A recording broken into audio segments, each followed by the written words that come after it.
Commonwealth Games, officially known as the Commonwealth Games and commonly known as the Glasgow 2026, is planned multi-sport event scheduled from 23rd July to 2nd August 2026, as I've mentioned earlier, to be hosted in Glasgow, the largest city in Scotland for members of the Commonwealth of Nations. So how well prepared is the Team Africa for these games, and is Africa ready? Let's take a listen. This is a very important competition for all the Commonwealth countries, former colonies of Britain. So it's a political games, these are solidarity games, and it's very important for us, Zambia, to participate. Even beyond winning, we have to participate because we are part of this great initiative, or we are part of the Commonwealth countries. So Africa has been and has always been ready to participate in these great games. I think, of course, we have great countries or big countries like Nigeria, South Africa, and Kenya, of course, you can't forget Kenya, and a few others that are a force to reckon with. So I think Africa is ready, and Africa is looking forward to feature some of the best athletes and both men and women at these games. Not forgetting that South Africa is eyeing for the bigger dream, as you know, Nigeria, and then we can't rule out some of the individual countries that have athletes that carried the flag. Of course, Zambia is one of them. We had Muzala, who did us proud last time, and we're hoping that he will be in good shape this year again to carry the flag. We have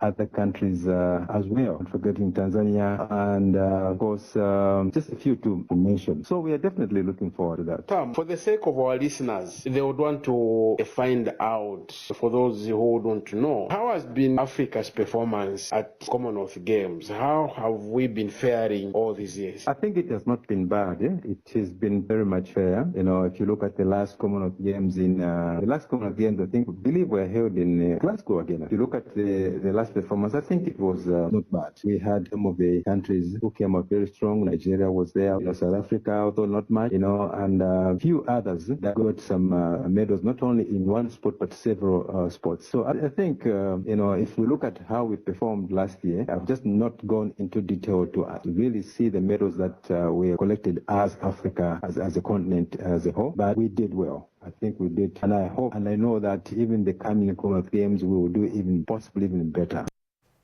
South Africa's spin twins Keshav Maharaj, as well as Prenalyn Subrayan, as well as the twin-piece attack of Othniel Bartman and Gerald Coetzee combined to deliver a hard-fought victory, which sees the Proteas level the T20 International Series against New Zealand at 2-2 with one match to play. Here's corner Esther Hazen speaking after the game. Let's take a listen.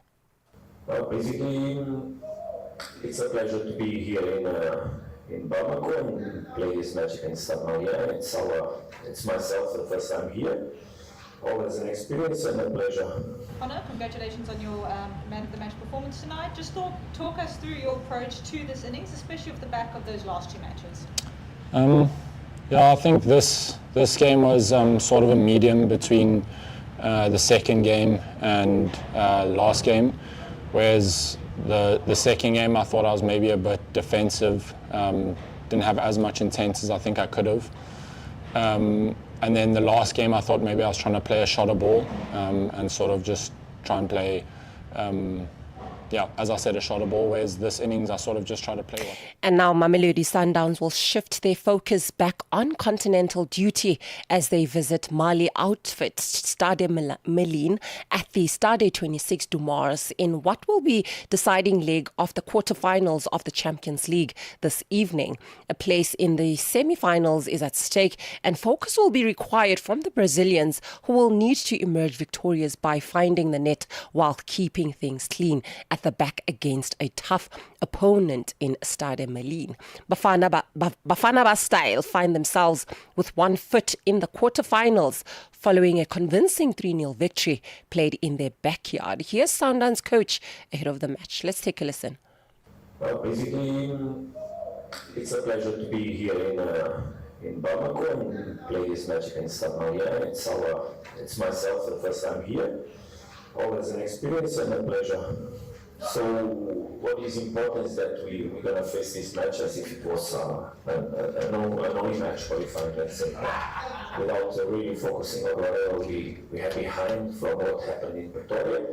We had to really, basically, with the result of this match, fight for the results, start strong, and basically, obviously consider that in the end of the match we want to proceed, and for that we need to have a serious approach against a team that has been speaking by itself in terms of results, especially their home results. A team that has made really a group stage that was so strong and so positive, that was praised by everybody, so we need to be very loyal to ourselves, look at us, focus on our behaviors, what we want as a team, what we want as a club, what we want for the match, the game plan, and go as strict, as serious, and as committed as possible from the first to the last minute of the match. Africa. It's time to plug into the heartbeat of the continent. Tune in to Channel Africa, your go-to radio station that broadcasts in 5 different languages. L'Afrique du Sud célèbre la journée nationale du Kabla hujaitwa kwa jina la Double K, or more of our forests have been destroyed. Partido Africano da Independência da Guiné. Channel Africa represents every corner of this amazing land. From Lagos to Cape Town, Nairobi to Dakar, we've got you covered with the freshest news, music, and cultures. So, turn up the volume, feel the rhythm.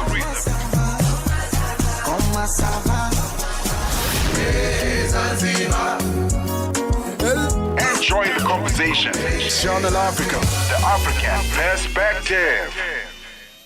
Live every Saturday and Sunday from 2 to 5 p.m. Central African Time.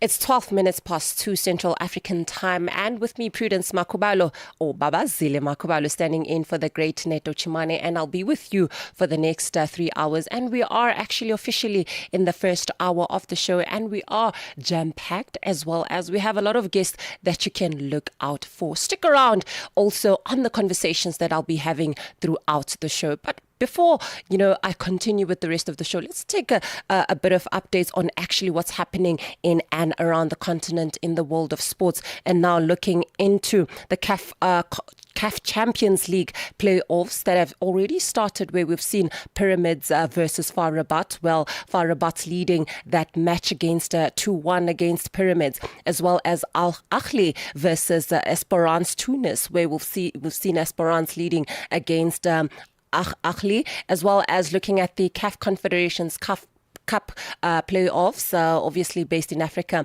where we've seen CR Basildad versus Al Masari, where it is a 0-0 match onto that. And now looking into the Premier League in England, where we've seen Everton versus Chelsea, Everton leading that match against Chelsea. And now going along into still into the Premier League in England, where Leeds versus Brentford, while still a 0-0 match against those two teams. And now what's going on, or rather live matches that is actually currently playing today, is Newcastle versus Sunderland, where it is onto a live match rather, where we've seen Newcastle leading the match against Sunderland, as well as what to look out for this evening is Aston Villa versus West Ham. So that match will be live today at 10:15. As well as what to look out for today at 10:15 as well is Tottenham versus Nottingham. In England, those were the Premier League on what to look into. And then also going into France, Tolse versus Lorient, well, a match that has been played. So that match has been led by Tolse by a 1-0, as well as looking at a live match rather in Italy, where AC Milan, not a live match rather, the match that had been already played, AC Milan versus Torino. Well, AC Milan leading that match against Torino, where AC Milan leading to a 3-2. As well as Juventus versus Sassuolo with a 0-0 match, or 0-0 match rather, as well as looking at Como versus Pisa. Well, that match is currently playing, where Como is leading against Pisa, which is a 2-0. And then also what to look out for today at Netherlands is Nijmegen versus Heerenveen. my goodness, such a tongue twister. Well, that match is actually currently playing, which is it is halftime actually, where Nijmegen is won against Heerenveen, where that team is actually leading against their counterparts. And also what to look out for at the Betway Premiership in South Africa is, it is a match that has been played. Kaizer Chiefs versus Makhesi. Well, Kaizer Chiefs leading against 2-0 against their counterpart, as well as what to look out for this evening at 9:30 is Golden Arrows versus Sikukune. As well as Siwelele versus Orbit College tonight at 9:30, as well as a match also, TS Galaxy versus Orlando Pirates today at 9:30, as well as let's look at La Liga, where Levante versus Oviedo, where Levante leading that match against Oviedo to a 2. As well as what to look out for tonight is Barcelona versus Rayo Vallecano, where that match is going to play tonight at 9 p.m. As well as what to look out for before I break on to the next sporting code, Celta Vigo versus Alaves, while that match will be played today at 11:15 p.m. And now moving into your rugby, actually on what to expect at the Premier Rugby in England, where we will see that Leicester Tigers versus Bristol, while that match will be tonight at 11 p.m. So many matches rather this evening to look out for, as well as a match against Stade Rochelis versus Section Palois. Well, Stade leading that match against Section to a 26. And also looking at the United Rugby Championships, where we've seen Glasgow Warriors versus Leinster, where we've seen Glasgow leading that match against Leinster at 38-17, as well as what to look out for tonight is Stormers versus Dragons tonight at 9 p.m. And now looking into the Argentina top 14 is Belgrano versus Newman. Well, that match, Newman is leading that match to a 33, Belgrano to 25, as well as looking at Cuba versus Champagnat. That match, Champagnat is leading that match to a 29 and Cuba 25. As well as looking at women's sports, still on to rugby at the Premiership Rugby for Women, where we look at Sales Sharks W versus Bristol W, where that match will be starting today at 11 p.m., as well as matches that have been played in France is Narbonne versus Reims, where we've seen that Narbonne is leading that match against Reims, as well as what to look out for tonight is Sale Sharks W versus Bristol W tonight at 11 p.m., as well as Love Boraf W as well as GLHW, where that match where both the teams will go head to head tonight at 8:15. And now looking into the world of tennis. Now looking into the world of tennis, we see that Atmanti versus Ridderneck. Well, Atmanti leading that match against Ridderneck from both counterparts are from France, as well as looking at Ogre Alisime versus Factious M, where we've seen Olga actually leading that match against the Italian. Well, that's it. On to what to expect onto the world of sports in and around the continent. So let's go and pay some bills. I'll be back right after this. Late night with African stories that matter. Tsepiso Makwetla on Africa World Hour. I mean, we're seeing South Africa face challenges in the enforcement of an NHI plan. The Minister of Health is contending with legal action. There might be a will, but there would be opposition. And what is most important is the issue of equitable health services. How do we make sure that those policies translate into that? Let me just give you a really example. In 1926, Japan started to discuss about primary healthcare and universal health coverage. By 1961, Japan was fully with universal health coverage. Do you know how long they live? They've got the longest lifespan in the world. So it's not theory anymore. In any country during COVID, if you remember 4 years ago, which fared well, there are those countries which had a very strong primary healthcare system. Because when we say health sovereignty, it's not about closing the doors to the partners. No, this is a process. But we need to give where are our priorities, what can we do more with less. Regional Director for Africa, Professor Mohamed Jacob. Late night with Tsepiso Makwetla. End your day inspired by Africa World Hour on Channel Africa, the African perspective. Live every Saturday and Sunday from 2 to 5 p.m. Central African Time.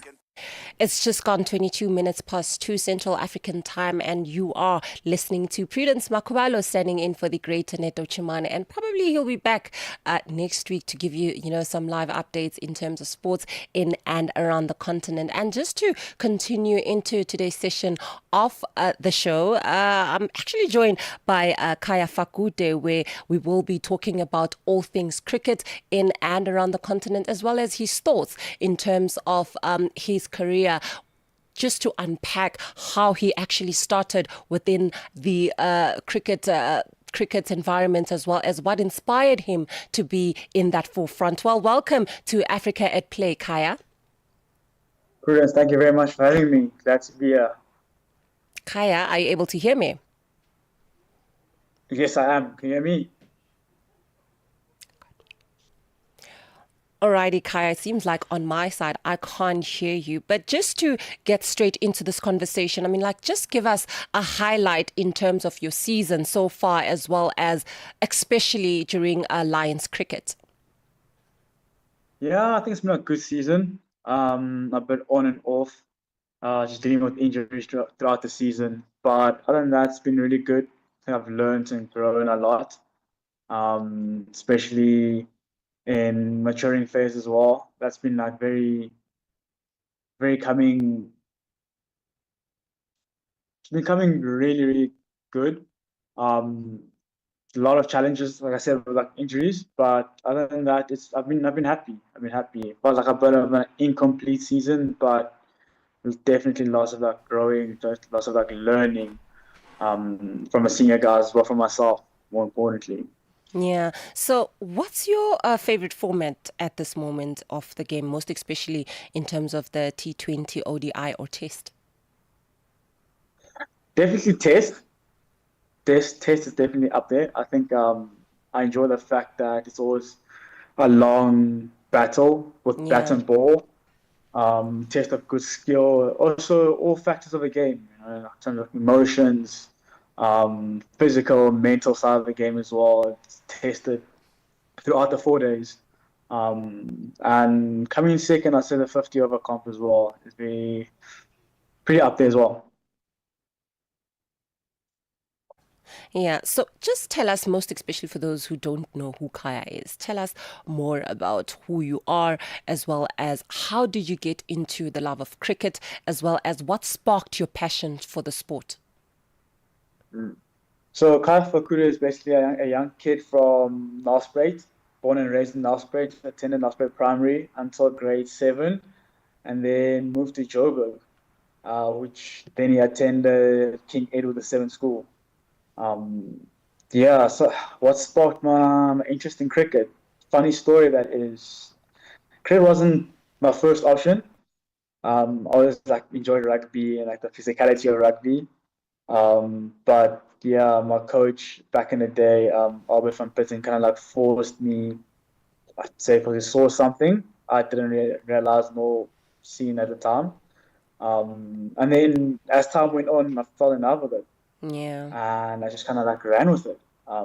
But yeah, I think it's like the delayed gratification, more so, of knowing that after a long day, you can actually reap rewards.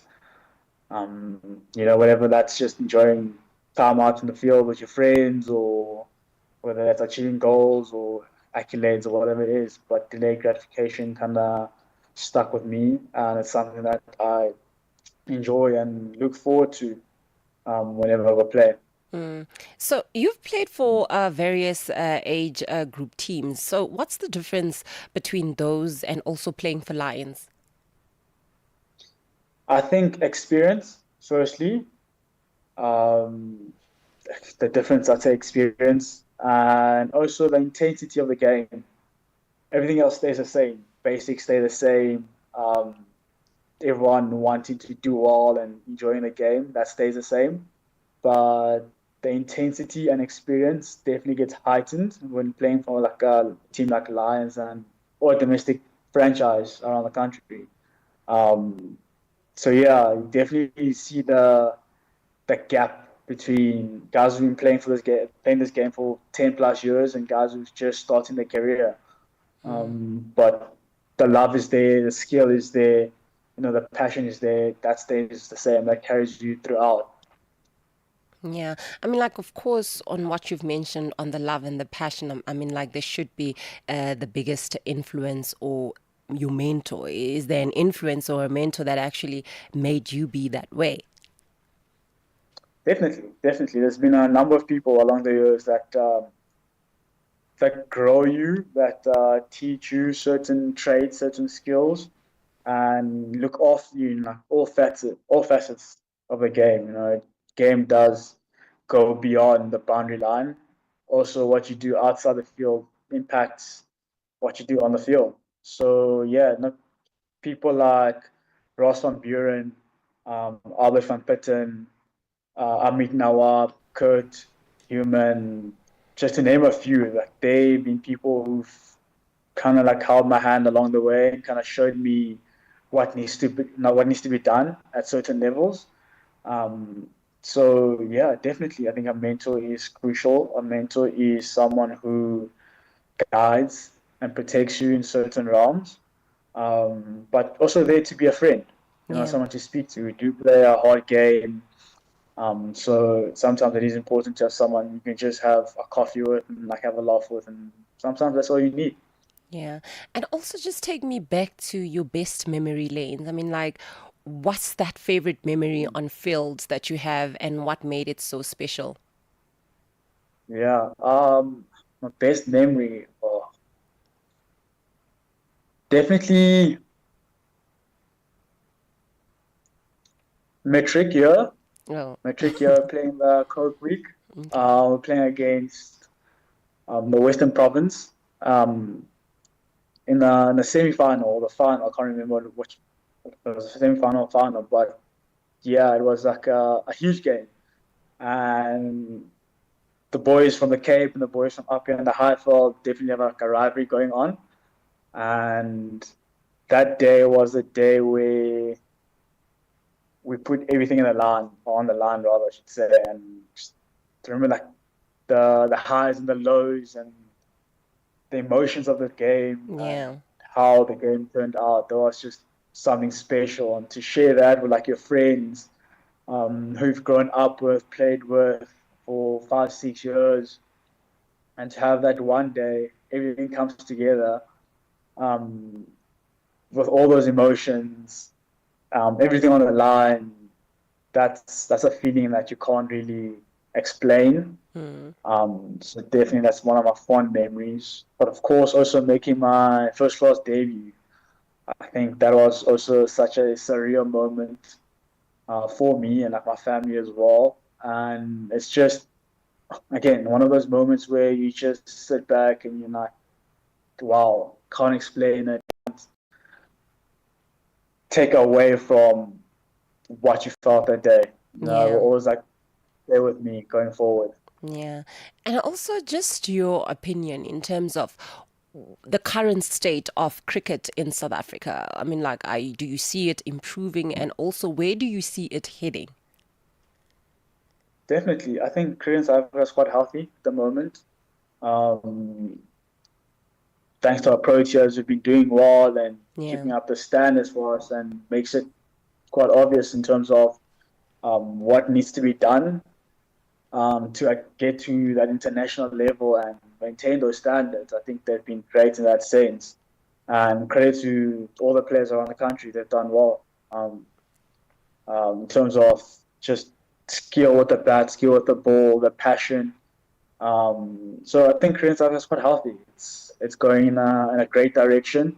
Boys are hungry. The women are also hungry as well to express themselves on the field and play a lot more cricket as well. So I'm excited to see where we go as like a cricketing nation, cricketing union for the next future World Cups to come. Yeah. And also, in terms of you now, how do you balance cricket with personal life and other interests? It is hard. I won't lie, it is hard. It is something that you learn, and you make your mistakes and you learn, and you make mistakes and you learn. But it is definitely a lot easier if you have the right people around you and you have the right advice around you. So just understanding your priorities and sticking to that, I think is quite important.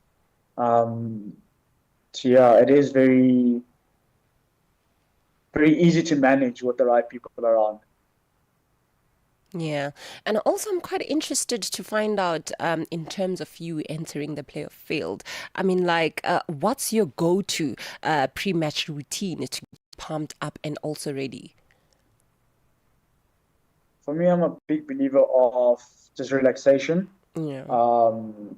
My pre-match routine definitely starts with like hitting as being a batsman, hitting as many balls as possible leading up to the game. And then day before the game, I like to just fine-tune more than anything.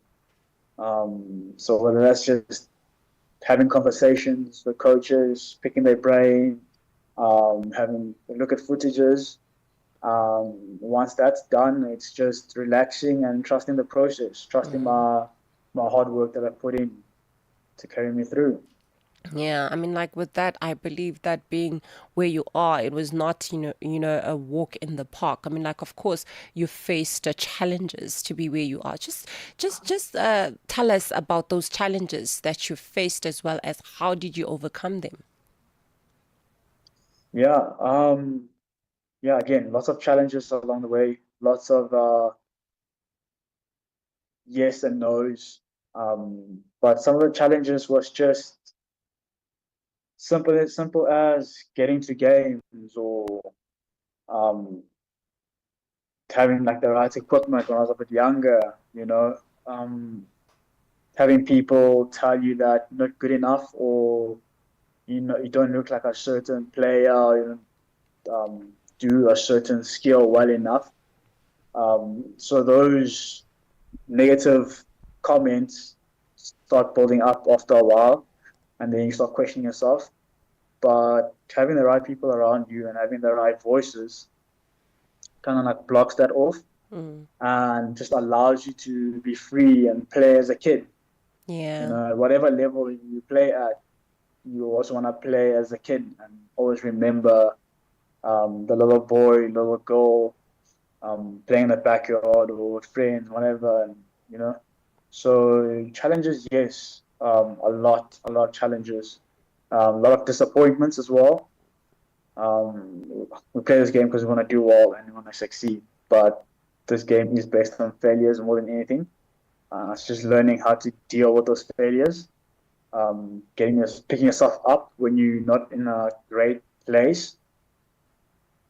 So that's just one of the many challenges we face as a professional. Yeah. And also, just take us through in terms of your opinion in looking at the grassroots level of cricket in South Africa. Do you think that, cricket is actually exposed enough in our local communities? Most especially, the equipment might be, expensive to your rural areas. So in your opinion, do you think that it is actually exposed enough? I think Chris South is actually doing a really good job in exposing cricket in rural areas. To answer your question, yes. Programs such as the KFC Mini Cricket Program, to name one of the many, it's definitely reaching parts of South Africa that weren't being reached or exposed several years ago. So a lot more kids are interested in cricket and actually playing and having fun. And you see a lot of young boys and young women come through the ranks from rural areas. So that in itself is a testimony to the reach that Cricket South Africa has implemented in rural areas. And it is growing. To say it is growing, and it's growing massively and quickly. Yes, it is being exposed. Yeah. To answer your question. Yeah. So now from Proteas to now your opinion in today's game against New Zealand. What's your reaction towards that? I'd say at first I thought we didn't have enough on the board, to be honest. Yeah. But with the first couple of overs, it was a bit tricky and a bit nerve-wracking. But I think the guys put it back well, and that they held their grit well, and they stuck to the guns and stuck to the basics really well, and eventually got us over the line. Great match to watch and great way to level the series. So yeah, fantastic game today. Alrighty, so that's where we'll just end our conversation, and that was Khaya Fakude, a Lions cricketer, who actually just telling us about his journey as well as his love for cricket, as well as how he started, how much impact the sport has within our local communities. And now with that, it's time to actually pay our bills. I'll be back with more after this short break. Je, una jambo lolote akilini mwako? Je, una shauku kuhusu masuala muhimu? Na je, una maoni ambayo unataka yasikike? Kweli, hili jukwaa ni la kwako. Piga simu au tuandikie kwenda WhatsApp namba alama ya kujumulisha 2760552594 na tutakupigia simu. Mtangazaji wa habari zetu za Afrika Kusini mjini Johannesburg. Hivyo unaweza kuwa mshirika kwenye matangazo yetu. Sio mazungumzo tu, ni fursa yako ya kuchangia maoni yako na kushirikiana na jumuiya ya wasikilizaji wanaotamani mtazamo wako. Tufuate kwenye mitandao ya kijamii. Tembelea tovuti yetu www.channelafrica.co.za na uwe tayari kushiriki na kuchangia maoni yako kwenye Channel Africa. Channel Africa, mtazamo wa Kiafrika. Live every Saturday and Sunday from 2 to 5 p.m. Central African Time. It's just gone 38 minutes past 2 Central African Time, and yes, I'm back again now. Me, Prudence Makubalo, standing in for the great Neto Chimane, and obviously keeping you updated within the best African sports in and around the continent. And now we're going to boxing, into the field of boxing, where I have Rodney Berman on the line, the CEO of Golden Gloves, Africa's biggest boxing promoter, obviously bringing up the heat with Soul Survivor, the final on March 28th, as well as it is a historic all-South African trilogy fight between Rogue Knapp as well as Brandon Thace, with 3 major titles and a record-breaking 1.2 million rand to pursue on the line. Well, welcome to Africa at Play, Rodney. Prudence, hi. Thanks for having me. Well, just to get straight into this conversation, what makes a Soul Survivor, the final, such a defining moment in South African boxing history? Well, it's, to put it in its perspective, let me start off by just saying next Saturday night is going to be the most incredible thriller-minute night of boxing for those privileged enough to be able to watch it. Insofar as Soul Survivor is concerned, to the best of my knowledge, it is in the history of South African boxing the biggest prize money ever on offer for a domestic title fight. And that is, on the night, 1.2 million rand, which will be shared 60% in favour of the winner and 40% to the loser. But the interesting aspect of it is that both these fighters fought an eliminator and each got 300,000 Rand in that eliminator. So the winner attains millionaire status, and the runner-up, the loser, gets close to 700,000-800,000 Rand. So that is the unique aspect, one of the unique aspects of Survivor. The other, which again, to the best, is that in the main supporting bout, which is for the South African light heavyweight title, two first cousins, Brian Tayser and his cousin, Gerard Tayser, fight. But to my best of my knowledge, and thank goodness it was before my time, I think the only time, again, in South African boxing history that two first cousins fought each other was when one of the great Tawiels fought his first cousin, Tony Habib. So it's very interesting that we have on the ball three Taysers. Two of them are brothers, one a first cousin, and all from a famous first boxing family. Yeah. I mean, like a 1.2 million purse is unprecedented locally. So how important is financial investment like in this growing sport? How important is How important is financial investment like this in this growing, in rather growing the sport? How important is financial investment in growing the sport? Well, sometimes it's not an investment, and sometimes you lose a lot of money. There's a lot of risk in it. Yes. And a true boxing promoter takes that risk. So obviously, when you ask me, our ambition is that one of these fighters in your stable is great enough to ultimately fight for a world title, but again, or get close to a world title. But again, if they fall short, then you've invested money, and it's just a bad investment. Yeah. I mean, like earlier on, you've mentioned Knap as well as, I mean, like Knap versus Stace. I mean, like, just tell us on the rivalry. How real or how rare is it to have such? It's a real rivalry. That's a very good question. Yeah. The two of them have fought each other before. Yeah. Tayser has won one of the bouts, and Knap won the second time. Yeah. So it's also, to use the colloquialism, it's for boasting rights as well.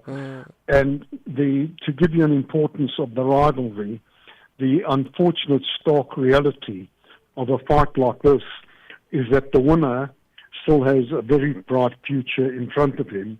The loser is, so to say, at the bottom of the stepladder, starting to climb again. So the repercussions of a loss are great.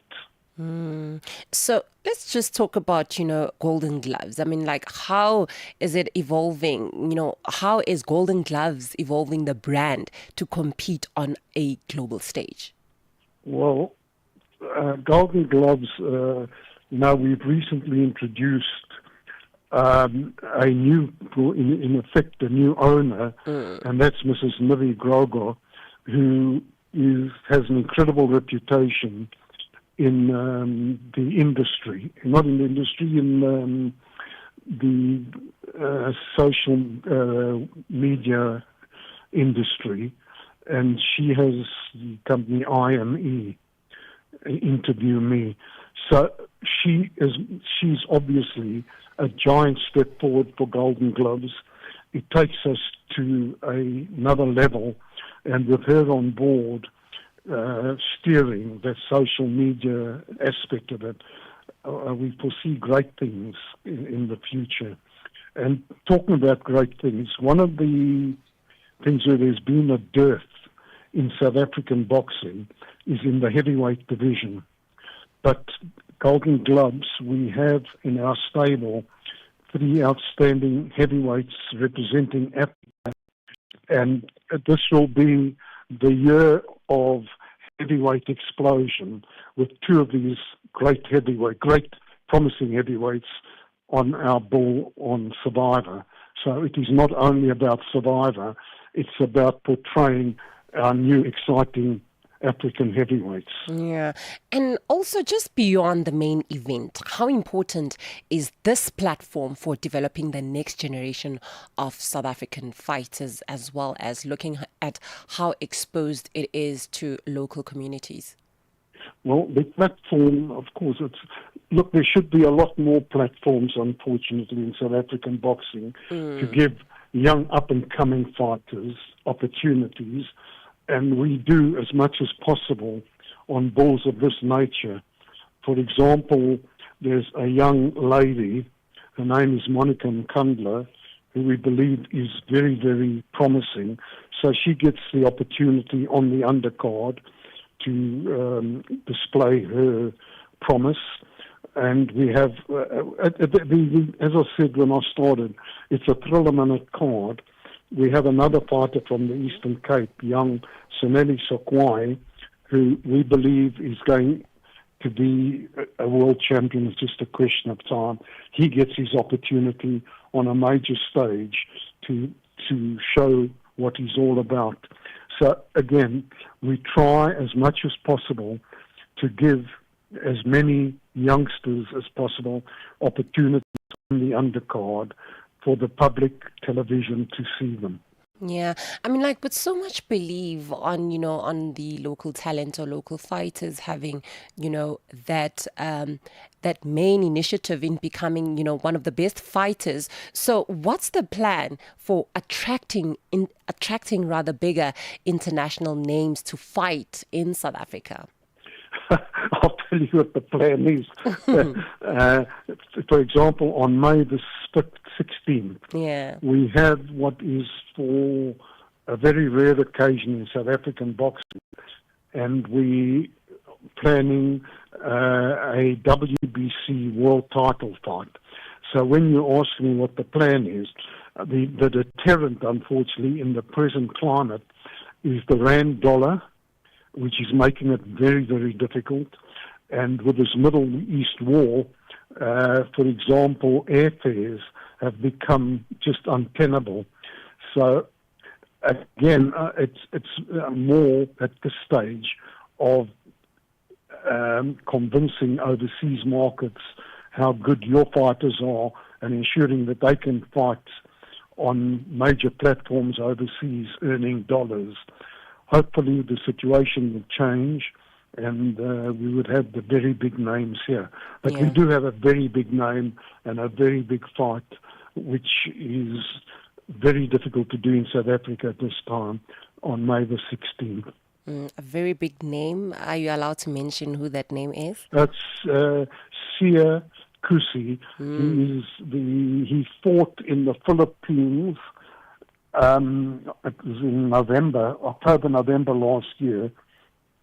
He lost a very, very close decision to the world champion, and we were convinced he'd won the fight.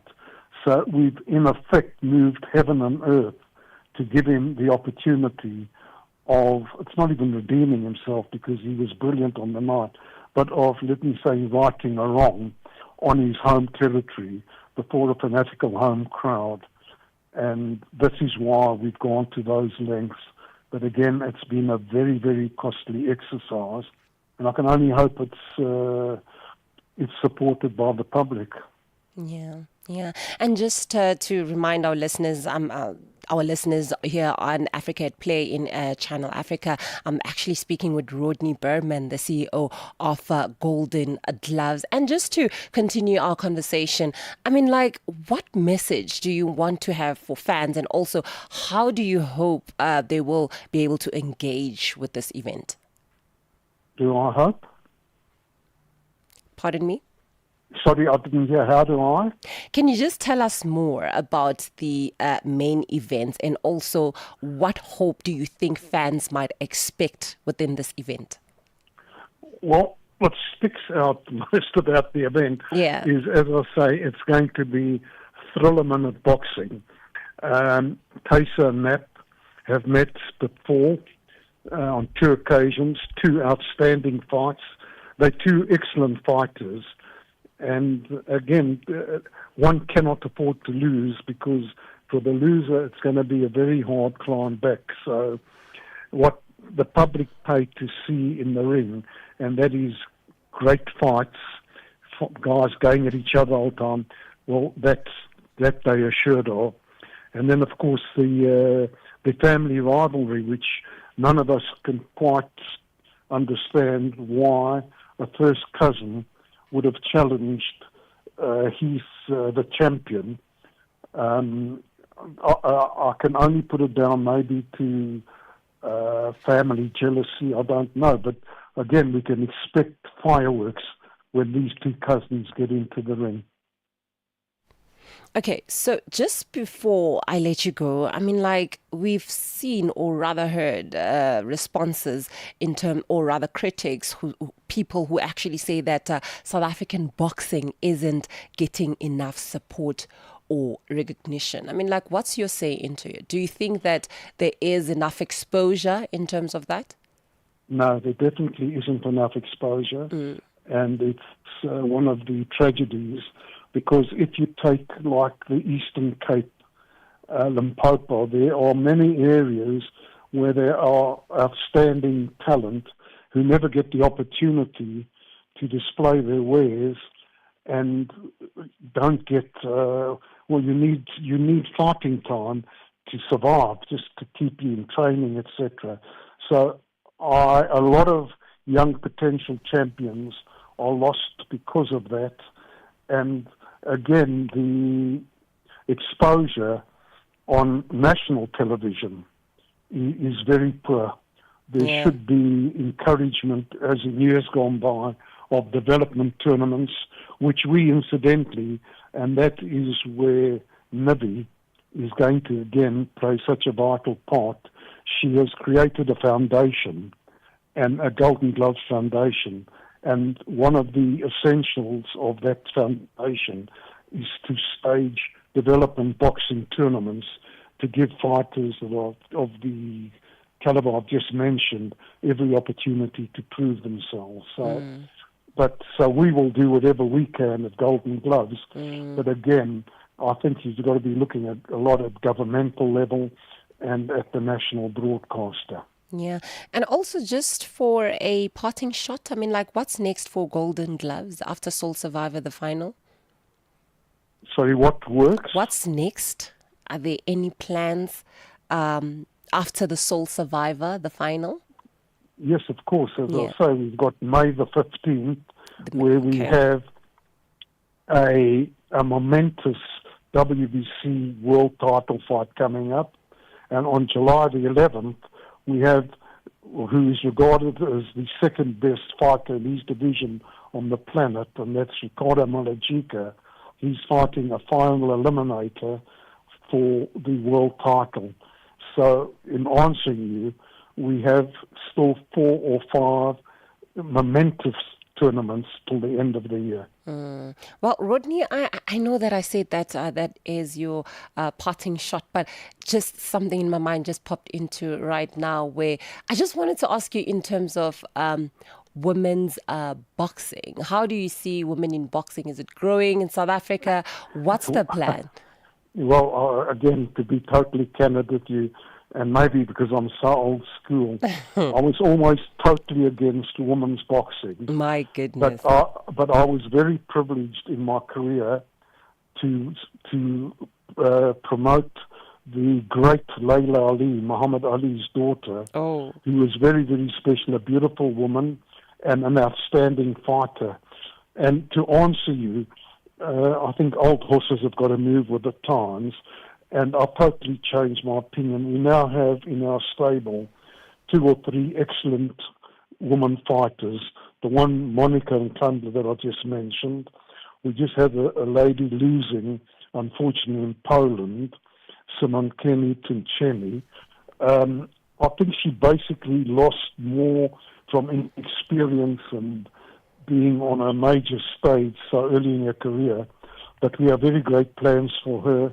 And I think she's going to go very, very far in the fistic world. So, yes, we will keep women's boxing going, but just having our stable of 3 or 4 women. But it is growing in South Africa. I see that other promoters are concentrating solely on women's events. And hopefully, again, like we're doing with our fighters, some woman is going to emerge as a superstar. Yeah, well, thank you so much for joining us on today's show on Africa at Play. That was Rodney Berman, the CEO of Golden Gloves, just telling us, on what's happening in and around onto the world of boxing. I mean, like also a historic all South African trilogy fight between Roark Knapp as well as Brendan Thuys, with 3 major titles and also a record-breaking of 1.2 million purse on the line. Well, an interesting one, and also his opinion in terms of a woman in boxing in South Africa. Well, let's take a short break and also introducing you into this soundtrack just straight after this. Africa at Play, beautifully, happily marrying sports and music. Good morning, baby, how you do? Sorry you're fine, gone singing this for you. My Sherry, tell me how you do. So mommy, this one is for you. Oh, I should be a young girl. Be a young girl, sure to tell my lord.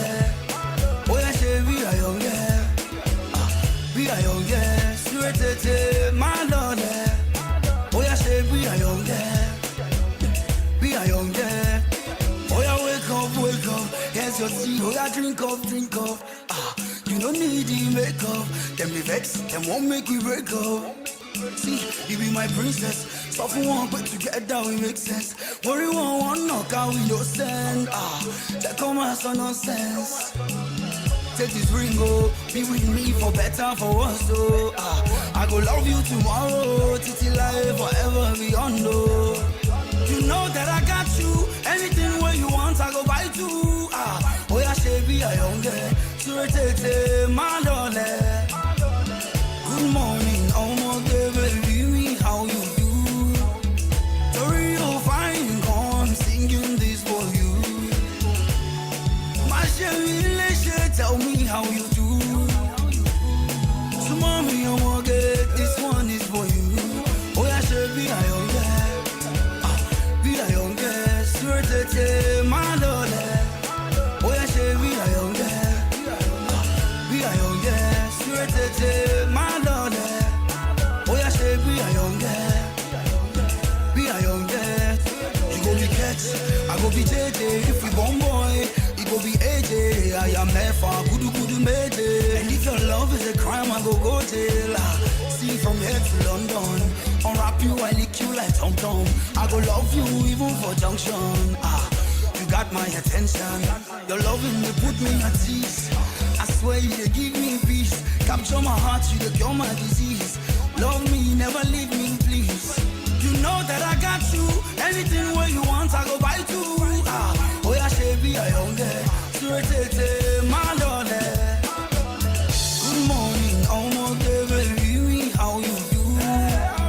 Sorry you're fine, gone singing this for you. My Sherry, tell me how you do. So mommy, this one is for you. Oh yeah, she be a young girl. Be a young girl, sure take my darling. Oh yeah, she be a young girl. Be a young girl, sure take my darling. Oh yeah, she be a young girl. Be a young girl. When you hold me, I can feel your heartbeat. You set my body and my soul and my emotions free. And this is real, my fantasies you make fulfill. Good morning, baby, how you do? Sorry you're fine, gone singing this for you. Catch your latest scores and sports highlights. Stay tuned to Africa at Play with Neto Jamani on Channel Africa, the African perspective.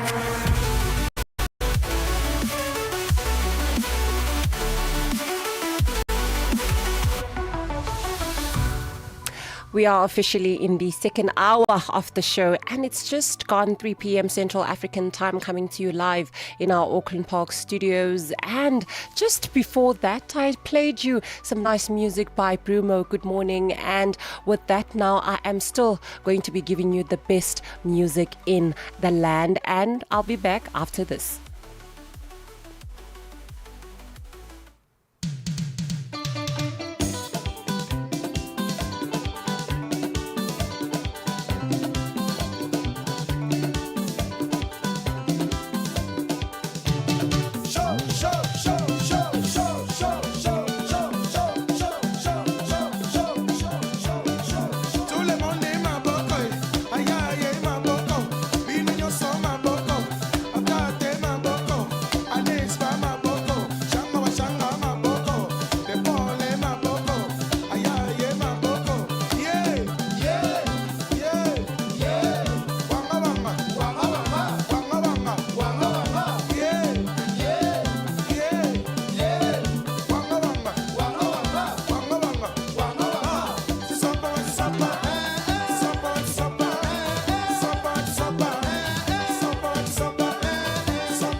Pepe,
personne ne bouge.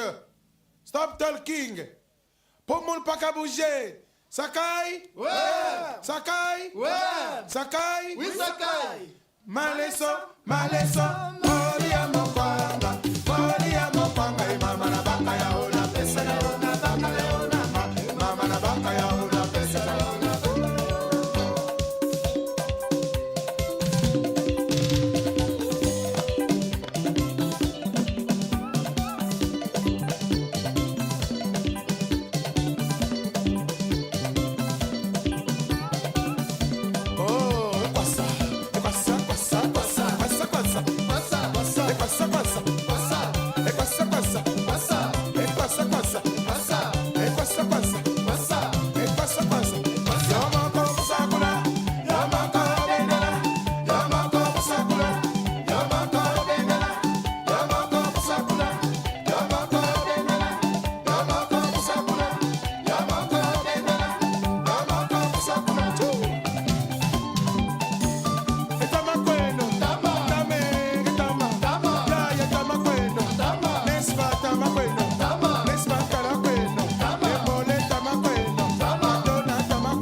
Wow, that beautiful soundtrack is by Pepe Kale Pon Maun Pakabuj. And I will be giving you more on those soundtracks later, or rather in the next hour. But I've got two gentlemen and I will be introducing you to them after this short break. Let's take a listen. Je, una jambo lolote akilini mwako? Je, una shauku kuhusu maswala muhimu? Na je, una maoni ambayo unataka yasikike?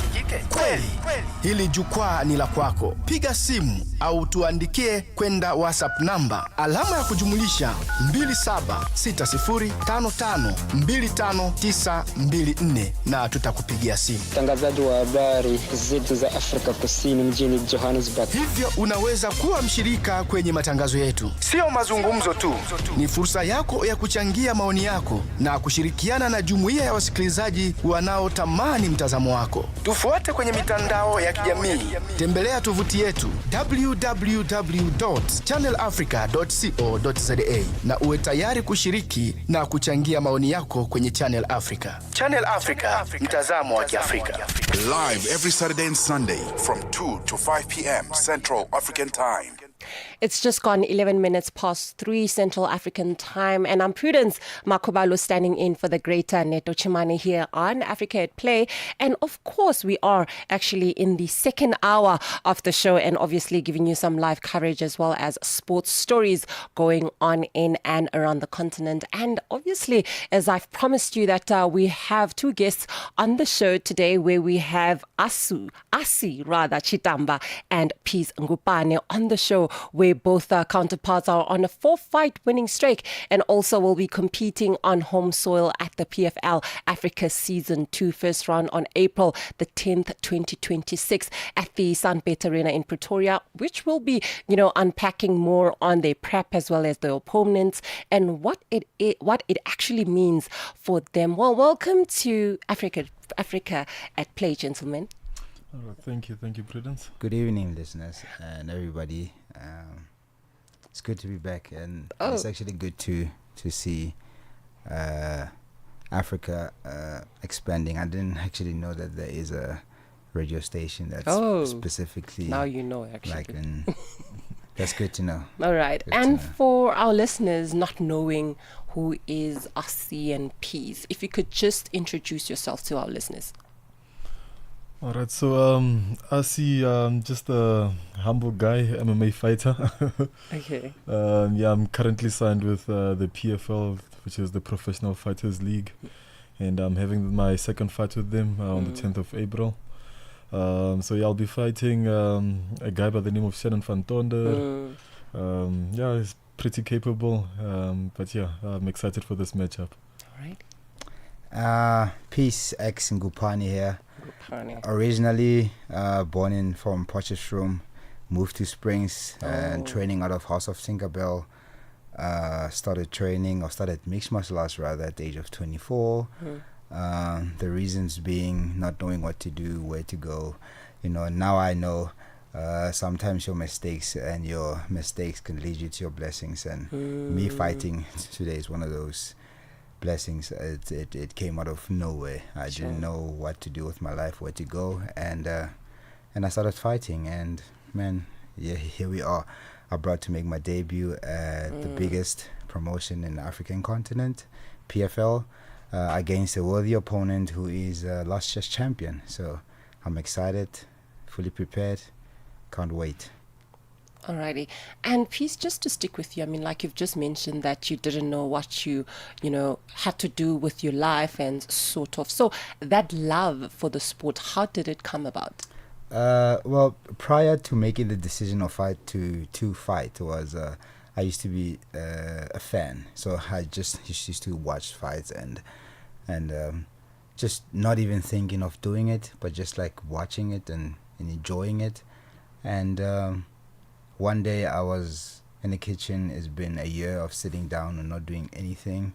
I just dropped out of college after a year and a half, and I've only attended like 3 months of that year and a half. All right, Peace, just to stop you, if you can just move closer and be high, don't be afraid. Okay. Got you. Okay, if you can continue. And where was I? Yeah, and dropped out of school. Yes. And I started to fight. And around March 24 years old, 2016, I think. And my mom asked me, dude, it's been a year, you've been sitting down.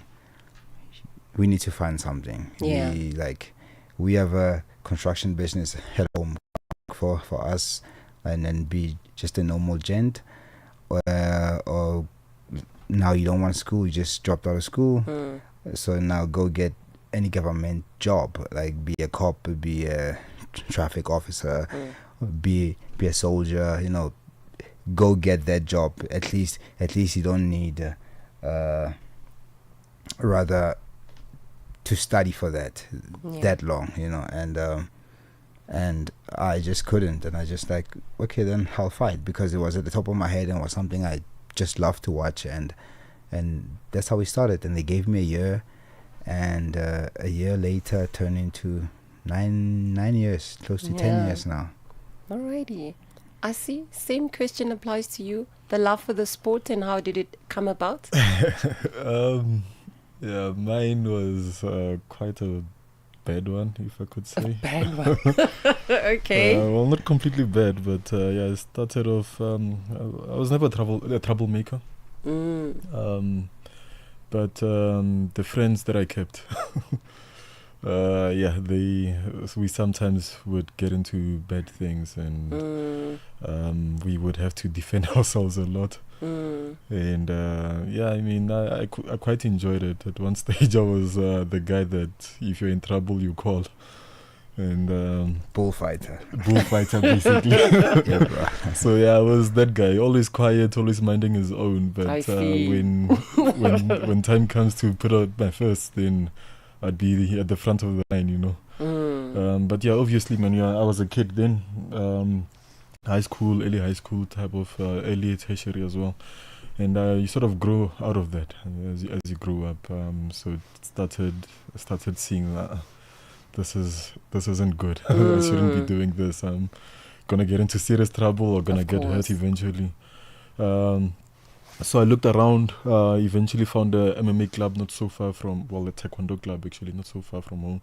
This was 2014. And I started with taekwondo, did a lot of kicks and whatnot. Okay. And then that's when I met my head coach currently, which is Nico Mutapo. And we've been together since 2014. Basically, now we're here in the PFL. So I chucked that life away. I don't get into fights anymore on the streets. I only fight professionally. That's rather get paid for it. Rather get paid for it. You understand? Alrighty, take me to, from the love of the sports, and who actually influenced you to be the person that you are at this stage? I think it's my future self. Oh. Yeah, my future self is the guy that motivated me. But that's a very basic and naive answer. What I would say is I would give props to 3 people: John Hagee, T.D. Jakes, and Les Brown. So I was listening to those 3 gentlemen for straight probably 5 years, with just focusing on how is it that other people can and do and make, but other people can't. And it was just a matter of belief, mindset, and having a goal of which I didn't have. So I was wandering everywhere. I was just in circles. So I would give props to those 3 gentlemen, and that's on this world. Spiritual wise, mental wise, I would obviously the Bible is the greatest book ever written. Accepting Jesus was the ultimate, and above all else, that's what motivated me. And obviously the vision he gave me to seeing me and my future self was also part of it into pulling me in. Now we here. You're here, and now we here. Well, with me, it was my vice principal actually. Oh, okay. Like I said, I had a bit of a rough one. Yeah. There's a statement he made this one time where I was in trouble, and he told me that with the kind of attitude I have, I'm not going anywhere in life. My goodness. Yeah, and I didn't think of it. I didn't take it in a good way. I thought negative about it, but in actual fact, he was giving me very wise advice, And it took me a long time to get away from it. I always hated the guy. I'm like, how could you say that to me, But as you grow up, you start thinking about it, and you're like, no, actually, this guy had something really profound to say, You may not understand now, but later on. You'll understand later on, yeah. And my mom's as well, she's a prayer warrior. I love that woman to bits. She motivated me. She pushed me into the right direction, prayed for me. Always gave me a spanking now and again. Seems like you're the naughty one. I'm not actually. I'm really quite guy, a softy even. Yeah. But But yeah, I just had a bit of a rough one now and again. Alrighty. So, please just take me through the preparations now on you, training yourself mentally in wanting, to be a professional fighter. How was that process, as well as in terms of the support that you have into your surroundings? Like I said, I didn't want to go to school. I didn't want a job, but I had to do something. Yeah. So nobody was with me because parents and family want you to go to school, but now you don't want to go to school. So now you've been at school only to find out you haven't been going to school. So now you and the bad side, that's set already. You are the bad kid already. Now you come home and you still don't know what to do.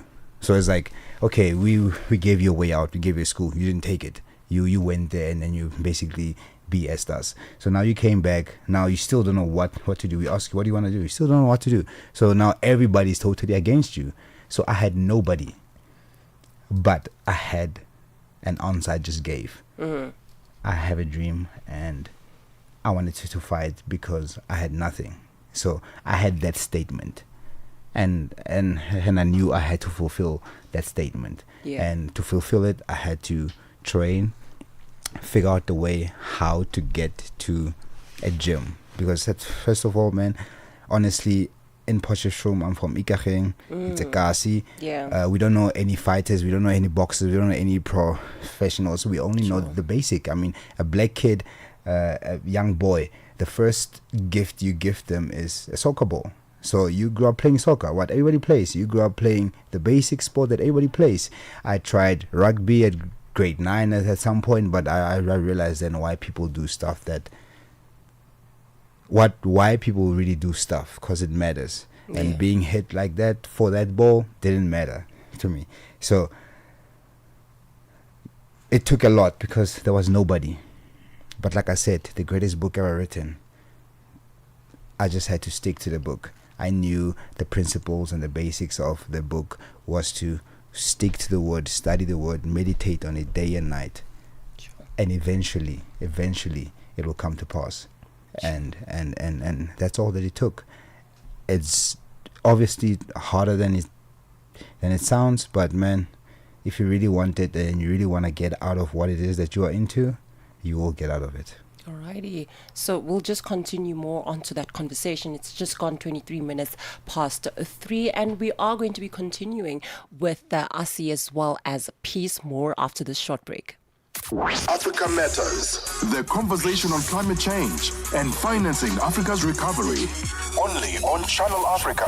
As Africa faces growing pressure from climate change, from prolonged droughts in the Horn of Africa to devastating floods in parts of southern and West Africa, the question of how the continent finances its climate response has become increasingly urgent. Africa is the least contributor to the global greenhouse gas emissions, and at the end of the day, it's one of the most affected by far. But if you look at the amount of climate finance that comes in, it's really inadequate to meet the needs, the expectations of a continent that has for a very long time been hampered by the effects of climate change. The estimate is that between 2020 and 2030, the continent requires about $2.3 trillion of climate finance. However, on a yearly basis, we just get about 12% of that amount. So typically that would have translated into $250 billion per year, but on the average, we get about just 12% of that amount. Dr. Kwame Abavio, who's a carbon markets expert at the African Union Development Agency's NEPAD.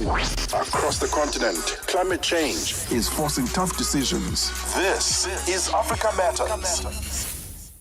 180 minutes on the world of sports and music. That's Africa at Play with Neto, N-E-T-O, Chemane on Channel Africa from an African perspective. From an African perspective, indeed, obviously focusing mostly on African sports, and it's just gone 25 minutes past 3 Central African time, standing in for the great Neto Chemane, and obviously I'm with the two gentlemen with me in studio, Asi Chitamba as well as Peace Ngubane on the show, just talking about, their preparation as well as, their future and also what it means to be in terms of being a fighter. So coming to you, Asi, just tell us, like I've mentioned to Peace, tell us more in terms of the preparation in becoming a professional fighter, in terms of your physique. How did you know what, I'm actually ready to fight?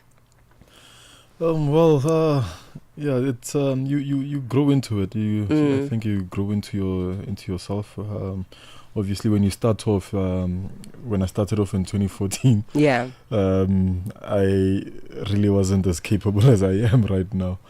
But with training and over the years, you grow into it. You build a bit of power. You learn some techniques, obviously, and the mindset also changes as well during that period. Sure. I mean, you're able to take more punishment. You're able to give more. The discipline also comes into play now.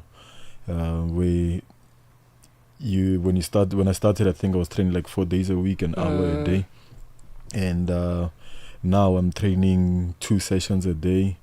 I still have my 9 to 5, and in all, I think I have 5-6 hours of training in a day. So you slowly grow into it. I mean, you can't just start with 2 sessions, 5-6 hours a day, and a 9 to 5. It will be hard for a new person to do that. Sure. But as you grow, you know what's at stake. You know what's at stake. I mean, even the guys we are fighting at our level, they can pretty much hurt you if you don't train right. If you miss days or miss training. You can get injured really bad. Not that it wouldn't happen if you do train, but slowly but surely you grow into that mindset, into that body, to that physique. So yeah, just tell us on your feeling now in terms of now competing into home soil, and also what's your strategy into your component, and who will you be going up against? So I'll be going against Shannon van Tonder, who I believe is actually his teammate. Really? They're teammates. I'm sitting with the enemy. Really? Just kidding. But you guys are partners. I'm just kidding. But yeah, I'm fighting his teammate. And I know he's a grappling specialist. The guy I'm fighting is a grappling specialist. So he's... he'll choke you out, that guy. He'll break something, he'll take your arm and take it home. Really? So you've studied his tactics as well? Yeah, but he's also a guy that I've known since like amateur levels. I mean, the circuit is really small in South Africa, so everybody knows everyone. So we never fought. We were never scheduled to fight, but I've seen him fight, he's seen me fight, and we knew that we were going to cross paths eventually. I'm just glad it's at the biggest stage in Africa, but yeah, I'm preparing everything. It's mixed martial arts at the end of the day. Being a grappler doesn't mean I must just go prepare for grappling. Sure. I must prepare everything, every aspect of the game. Make sure that if he decides to stand and decides to be a boxer that day, then I'm ready for that. If he decides he's gonna do Muay Thai that day, then I'm ready for that. Yeah. If he decides to wrestle, then I must be ready for that as well. Sure. It's mixed martial arts, anything goes. Yeah. So yeah. And you, Peace? Who are you going up against, and what's your strategy? And also your feeling in competing in home soil? Mine is I'm not looking down at anybody's fights, but mine is a bit gives you a little bit of butterflies and a little bit of nerves in his belly. So I'm fighting up against last year's welterweight champion, Yabna Njala. I think originally he's from not Congo, Cameroon, somewhere there. Originally he's from there, but he trains out of Brazil. Tough guy, strong, big.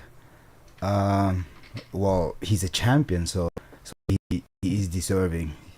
And I'm just a guy making the debut. I've been fighting locally in other promotion called the EFC. I just signed over to PFL, so this is my first PFL fight. It's my first PFL fight. It's my first fight with like an actual crowd. So this guy's a veteran. He's been doing it. he's just going in there like it's a normal day for him. I'm still new there. I'm still trying to get my feet wet, dry, and yeah, man. But I'm excited. I know I'm not here by chance. I'm here because I worked for it. I'm here because I'm deserving to be here, and I take real pride in the fact that my debut is against last year's champ. I take real pride in that. Is that these guys they two ways. You can say these guys are just throwing me to the deep waters with wolves, or these guys, they just look at you and they see you at that level already. So how you look at it, it's up to you. But how I look at it, there's an opportunity to make my name and upset a few African people and get Mzansis to stand up, man, and get Potchefstroom standing up. And put it on the map, and go. My prayer has always been, if it does not bring any glory to the kingdom, let me not do it at all. So if it's something that I'm doing, that means I know for a fact that it will bring a few hearts. Sure. So I'm good. Yeah. And Asi, you actually mentioned that this industry is quite small. In terms of that, what implementations do you think it can be done for this sport to actually grow within South Africa? Not only in South Africa, but also in the African continent. What implementations? Yes, in terms of probably if there is such thing as leagues, you know, should there be more leagues, more tournaments, or more competitions in such genres? I think it's quite small, like I said, but I think the people on the floor are doing all the right things, to be honest. Sure. I think at one stage it was the fastest growing sport in the country, or in the continent even. So everything is being done. Everyone is doing the right thing, I guess. There's more promotions coming up, be it at amateur level, pro level now. I mean, PFL has just come through. There's a couple of other promotions that do professional fighting as well. So I think everything is being done well. It's just up to us to get to the world stage, you know, to compete at that level where you can be compared to the greats, you know, your McGregors, for example, you know, and stuff like that. But yeah, I think we are doing quite well in terms of growing the sport. Sure. And okay, please. Raise my hand. Yes. Like we're in school here. Yeah. Everything as he says, 100%. Sure. 2019, I went to the EMF World Championships in Abu Dhabi. I was, like I said, I started 24, so I was 25, 26, maybe 27, somewhere there. So I was old in my sport. Yeah. So you would swear that I should have had maybe more than 20 fights by then. I had maybe like 11, 12 fights then. Yes, what I realized when I got there, people who were 18, 21, 23, 24, they had over 50 fights. Sure. So now the question I asked myself was, how is it possible that, okay, maybe I started late. Okay, cool. Then I asked people who were in the SA team, like, guys, you've been here 10, 15 years doing this. You've been in the SA team 3 years prior to this. How is this possible? The one answer that all of them got, or I got, that was common, was the government. Their government was more involved in what they were doing than anything else. So what it meant was, government would fund people to create more promotions, so there will be more fighters. Therefore fighters will step up more. So we were in number, I think 12 that time. Last year there were like 4 SA guys. So numbers it's just a matter of us stepping up. Sure. That's one. 2, the government coming. We had to pay for our own trip. Sure. to go there. So as a 18, 19 year old, you just got into the SA team. Now you have to hustle 30, 40,000 rand to get up there. The government says, okay, when you get there, pay another 8,000 for SA color so you can represent us. But now you guys are not funding anything to get me there. So that also was a thing. And all these countries, the governments were involved. They were sending them elsewhere. Go fight. Go make a name for us. Go make a name for yourself. It was more an athlete thing than anything else. Whereby here, it's like, dude, if you have, go. If you don't, sorry. Yeah. And at the time, you are the best. At the time, you're the best, but you can't go because of funds. So it's like, so basically you're saying to me there should be more government intervention in terms of the sport. The government must just jump in just as much as they jump in with soccer and everything else. Yeah, they must jump in here just as much as they jump in with rugby. They must jump in here. They jump in with cricket. They must jump in here. I have back at home, there's a little girl. She's probably 14, 15 now. She's in the SA team. She's a cricket player. She's flying around the world, everything paid, all expenses. She's 14 years old.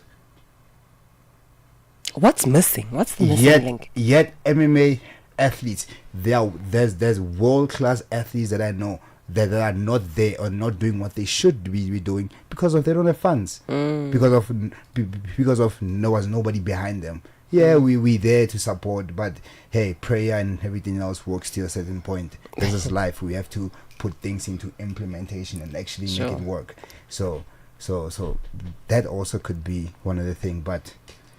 We are so far doing the right thing. We have PFL that just came in, like as he said. So we have one of the biggest promotion from all over the world that came by and saw a future with Africa and said, let's go make PFL Africa for these boys. So for that, we're grateful and we are definitely moving to the right direction. Oh, sure.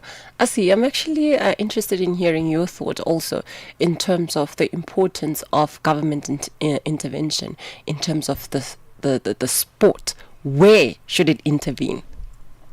At grassroots level. I think that's where it's most important. If you invest in the kids or the younger or the startups, that's where then they are able to gain the experience, and maybe as they turn pro into international organizations where they'd be paying better, and then they'd be able to fund themselves going into future fights, or maybe fund their team, or sponsor their little ones in their gyms and whatnot, and provide them with that access to go to the IMFs, into other competitions as well abroad. I mean, in our gym as well, we have a kid. He's a really talented kid. Sure. But he's from a really poor background, and he got an opportunity to start his amateur career overseas, but there's no funds for that. You understand? And I would gladly want to help, but I'm also in a situation where I need to help myself first.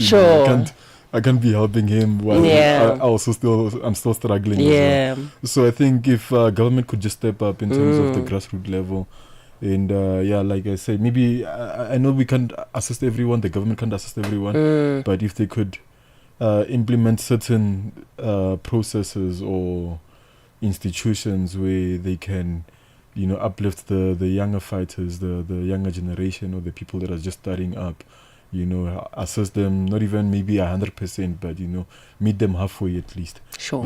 Get equipment into the gyms, stuff like that. I think we could get very far. We've taken it quite a distance without support. I think with government, I mean, yes, the sky's the limit. Yeah. Alrighty, Peace. I mean, like you mentioned that it is actually your first debut, right? In terms of fighting. So what will the win mean for you? Three things I've learned from this sport since I started fighting. God exists, hard work pays off, and dreams do come true. And that night, after the greatest upset in the PFL history, PFL Africa's history, it'll mean the third one. Dreams do come true. Sure. I've been a champion every promotion I've been at, and amateur level.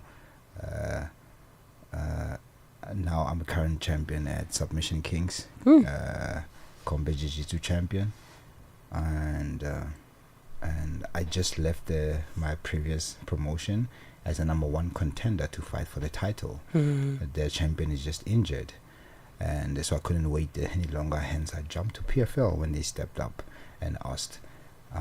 So what it will mean the world. It will mean dreams do come true. It will mean it's not that I didn't know what I wanted to do with my life. I just needed the guidance and direction, and the sport gave it to me. So it will mean a lot. Sure. And Potchefstroom, man. Like I never really like send a shout out to Poch, because I moved out and then I went to Springs. So every time I talk about Springs and stuff. So I never really went back and be like, Potchefstroom, thank you. But I think this win will be dedicated to Poch being behind me silently and not being in my cases to do. Why aren't you saying you're from Poch? Why aren't you saying you're from Poch? They just let me be me, do what I do, and supported me, and this victory will be me saying thank you, and I'm grateful to Poch. Sure. And you, Asi, your win, what will it mean for you? Well, this for me is an opportunity to get my family in a better space, be it my partner and my son, my siblings, my parents, the people around me, training partners, and all of that. I mean, this guy's making my reasoning bad now. You didn't mention them.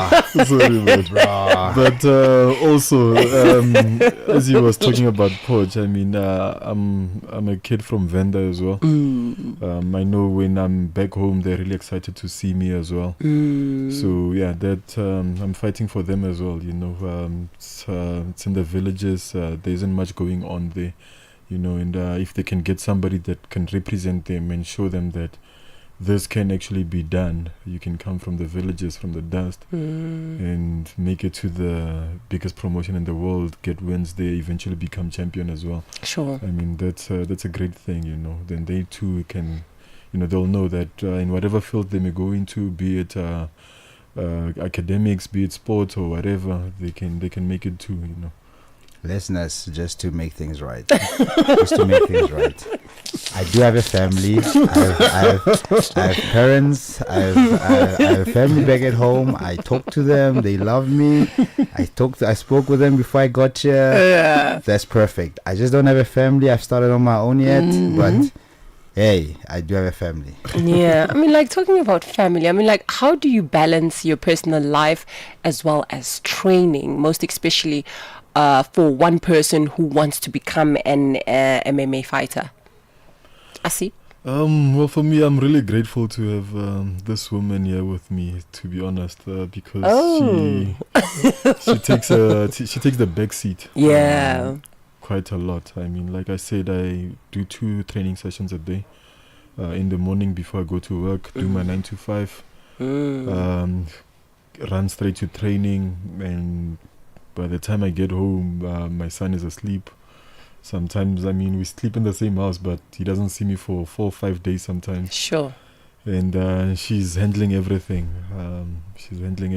So, she takes the back seat quite a lot. And she doesn't fuss about it. And sometimes I'll see that, okay, she's not happy, which is normal, I mean. But I'm just really grateful for her support. Yeah, so I just make sure that whenever I get time, it's all for her. Sure. So yeah, then I see my friends now and again, Bri there and whatnot. They go out here and there, but weekends are basically for her after training, Sure. Yeah. And for you, Peace, how do you balance everything? Fortunately, for me, I don't have a 9 to 5. This is what I've been doing since I started. I train 3 to 4 times a day. My rest is on Sundays. When I'm prepping for a fight, I don't have my rest days are Saturdays, because Sundays I'm also training. There's not much that I need to balance, because I don't have anything outside. Because when I started, I went hands on and cut everything that disturbed So I went hands-on. So I don't have much outside of this. So even my friends are fighters. I don't have anything outside of not being a fighter. Maybe I have one or two guys that I know that we can talk, but who are not fighters, who are not even actually sportsmen. But 98% of everybody I know and everybody I actually interact with on a daily basis, they're actual fighters. So there's not much that I have to balance. So I'm just all in here and. And also, I'm just trying to get the difference in terms of probably if you are a South African fighter compared to a European fighter. I mean, like, one thing I'm just trying to understand, is this industry stable? I mean, like, I see you mentioned that you have a 9 to 5. I mean, like, in terms of that, of course there is a difference in terms of that, but how can we meet into that level that needs to be sustainable? It's a difficult. Just make money. You just need to make money. I mean, if you fight good, win fights, eventually I won't need the 9 to 5, you know. Sure. And obviously that's the dream, so I can train full time and just put all my efforts into fighting, you know. Like Peace is doing 3-4 times a day. I actually used to do that as well. But yeah, reality hit me, man. I had to provide, you know. I have a son. I had to provide for him as well, so I can't. We don't fight that often. We fight 3-4 times a year, maybe 5 if there's injuries. Might fight once or twice. So if you have dependents, then what, you know? Then it becomes difficult. So hence the 9 to 5. I needed to get an income into the household. But yeah, I don't think it affects my training that much with the amount of hours I'm training still. And also training Monday to Sunday, no rest days. Yeah. Weekends twice a day even still. So yeah, man. I think just win fights, get sponsorships, be out there on the socials, you know, attract people, the right people, and you'll be okay. You'll be okay. Yeah. Sure. And also, Peace, in terms of other fighters, I'm just trying to understand the lineup on what's actually happening within the event. Are there international fighters within this event, or it's just only local? For those that don't understand. PFL Africa, this one specifically, it's 99% African fighters. Okay. But most of these fighters that were born in Africa then moved out. So they training maybe in UK, in Brazil, in United States. They training in Russia. They've been fighting that side overseas. So now that there's something in the PFL about also having fighters to step up. They had to go outside to go get African fighters to come fight in Africa, whereby there is guys in here who they could take, but they're not at that level. So they had to go outside to go get African fighters to come here. So they are international in that sense, but blood-wise, they are our brothers. They African brothers and sisters. And sisters. Oh, there's women as well. There is I think two women. Two fights, women. And very good women. And like me and my team, we like to making this inside joke that we love when women fight, even jiu-jitsu, because to them, we love and love. Oh, love. Okay. Because to them it's like so emotional and they really want to hurt each other, whereby as us men, it's only some men who get emotional in there, but for the most part it's just skill and who's better. But then women, it's skill and who's better and emotions. And then they just so for most cases you find more blood in women fights, you find more agony and more bad blood in women fights than men. But because there's more men, you think that, but women are boss, man. Women are boss. You actually just touched a point where there's actually more men than women. I mean, like, what should be done for the sport to grow to attract women? If I should start with you, Asi. Is it because of it's dangerous? So I think that could be an aspect as well as to why we don't have that many women in the sport, to be honest. But I really can't put a finger on it as to why. But the one thing I can think of is that most women don't like the violence or that intensity, you know. I think. Right. So. It's in the DNA. It's in the DNA. It's in the DNA. Women don't like to go out and do hard things, and it's a hard thing. Yeah, it is. It's a hard thing. It's you have to be willing to go and do out the hard things. Yeah. Because every day, every training session needs to be hard. You need to feel how it feels like in the fight before you get there. So it needs to be very uncomfortable for you, and you have to be comfortable with it being uncomfortable for you. And I don't think women like that. So it's only a few that could jump in and make it happen. But man, also it's just them being willing to go and do the hard things. Sure. And the doors are open for them. Yeah. It's there. If they want to, they can go there. But it's there, and it's easier to be number one as a woman because there's less women. So for me, I'll have to fight 20 guys, whereby a woman will have to fight 4 or 5 women, and then you become number one in the world. And then hey, who wouldn't want their mom to be number one in the world? You know what I'm saying? Who wouldn't want to have a son that calls them, or a daughter that calls them mom, and they're number one in the world? But it's being willing to do the hard things, man. I really think it stems on that. Yeah. And also, Asi, how's the atmosphere, most especially when coming into this event? If you could just tell us, where is it happening and where will people watch you? So it's gonna be on SuperSport. I'm just not quite sure what channel exactly, but it's gonna be aired on SuperSport. I think 10. SuperSport 10. SuperSport 10. Yeah. And then it's gonna be at the Sunbet Arena in Times Square, Mainland, that side. I actually work across the street from there.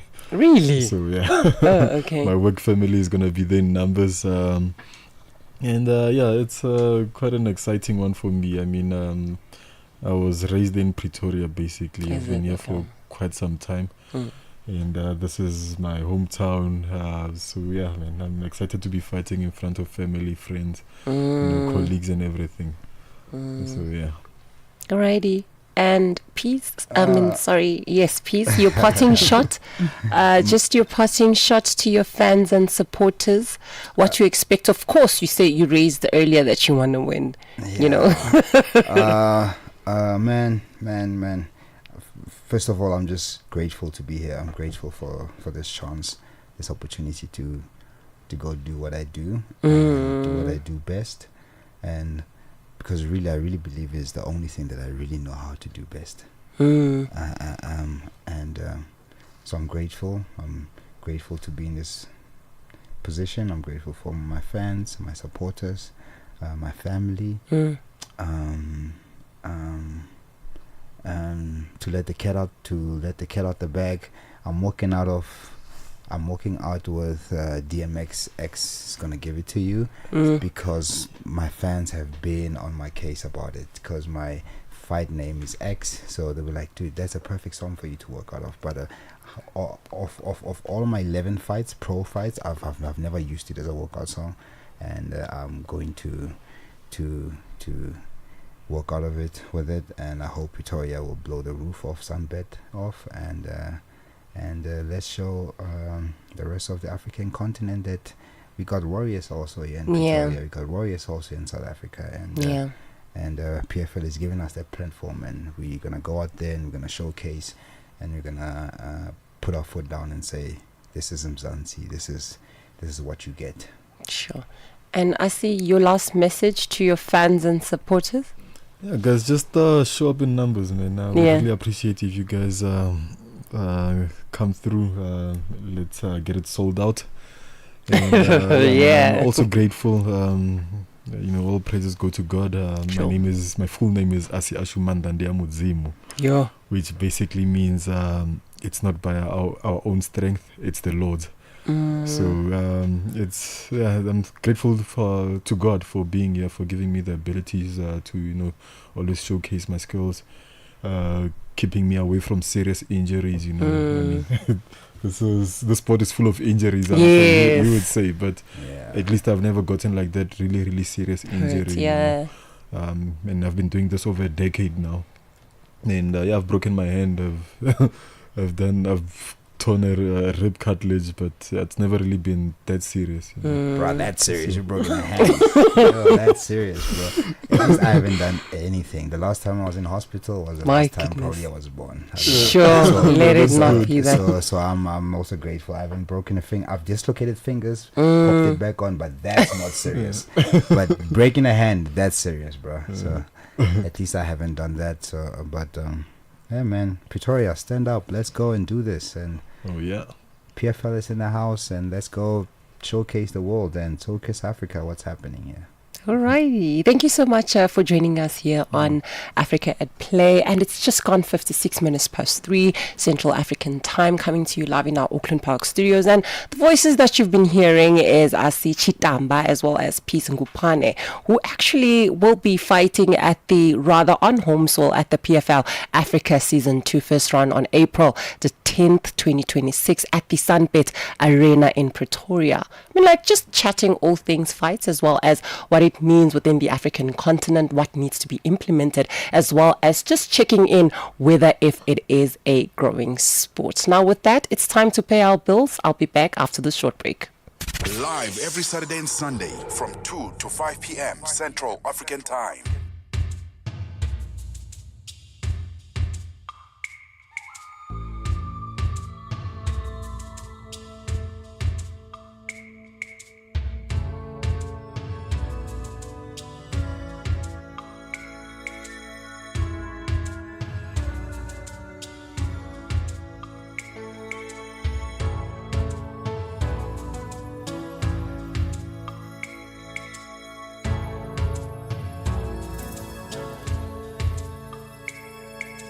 Maisha yangu wewe, acha nikuimbie, ujue kama tangu nimekuona, nakupenda wewe, hakuna duniani mapendo zaidi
get your latest scores and sports highlights.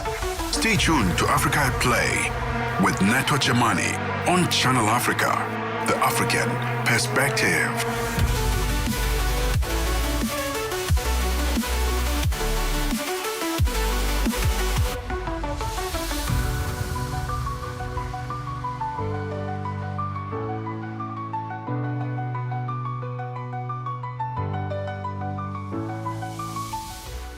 It's just gone 4 p.m. Central African time. We are officially in the last hour of the show, and I've been with you for the last 3 hours. Actually, now I am in the final hour and giving you some latest sports updates, as well as stories and insights, as well as us having 2 guests on the show. Hopefully you didn't miss that. Well, if you did, you can actually check our social media pages just to check what conversations you have actually missed. Well, that past rather music was by Kadianin Bwana C, and I will link into another nice music.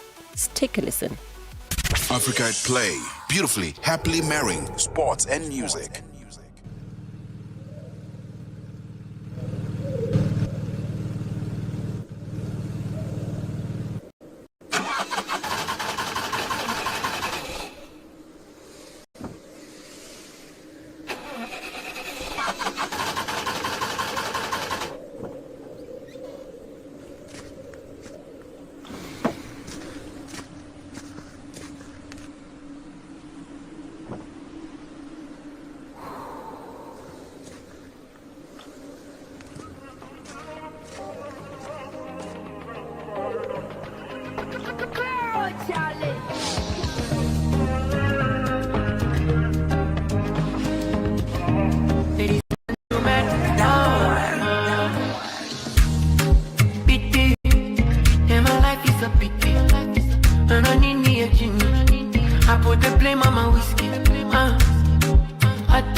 Your life, your rhythm, your Africa.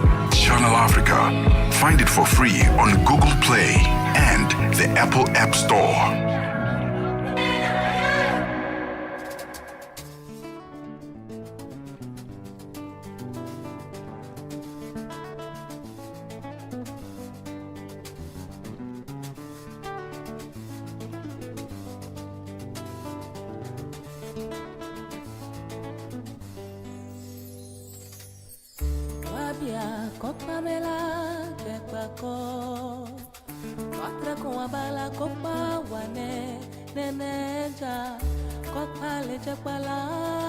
yepenyo wabala kosi wanegamla bitila salaja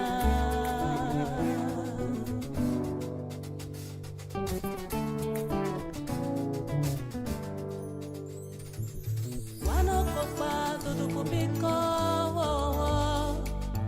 kopa nyanye yepenyo ya jepa kopa nyanye pupue pupue kopa labo yepenyo yepenyo yepenyo ya jepa ko wabi akoma mela jepa ko kopa le jepa la yepenyo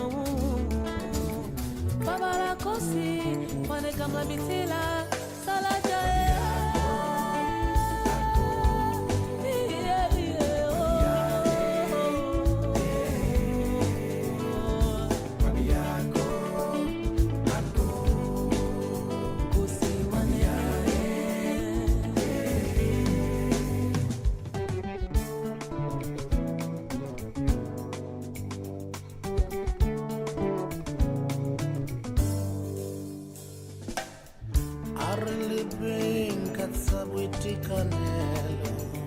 Resebaye mapelo arena kosi Rikwele ukula ya rikla Arklomben fabo Kune pelo barena bufu Yepenyo ya jepa ko Yarekitsa na maini pelo barona Opale jepa la yepenyo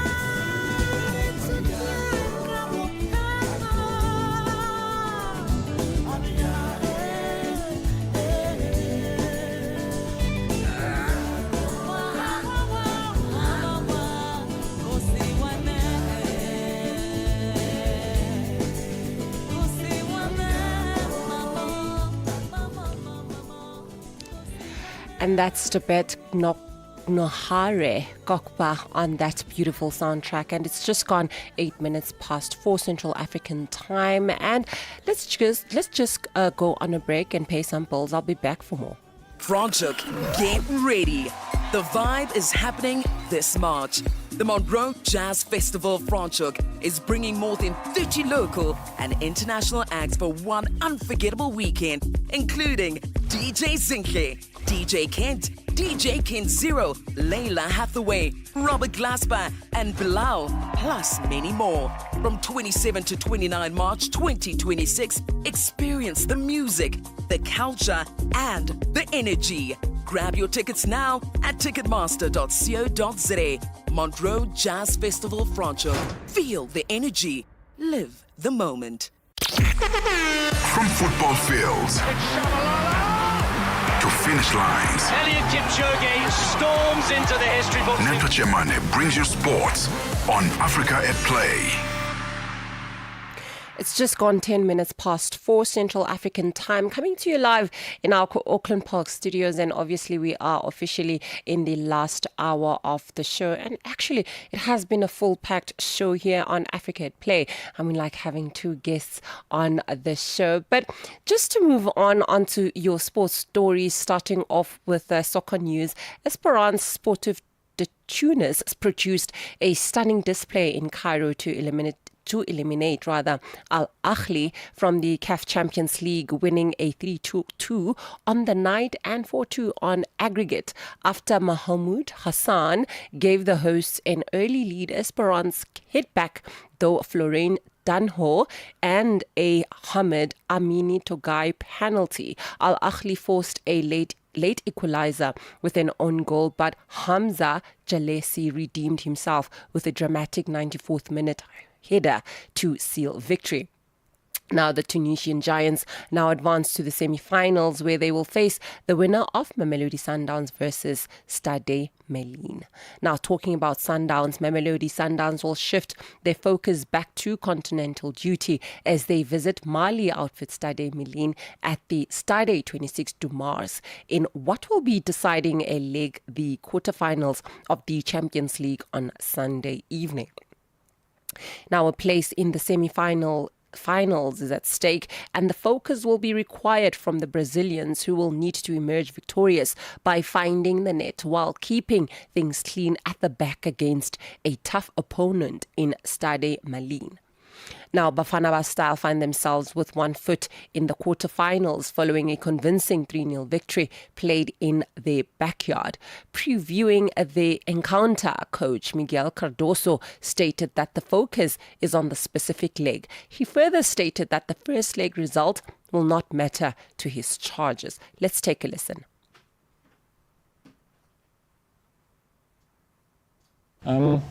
I think this game was sort of a medium between the second game and last game, whereas the second game I thought I was maybe a bit defensive, didn't have as much intent as I think I could have.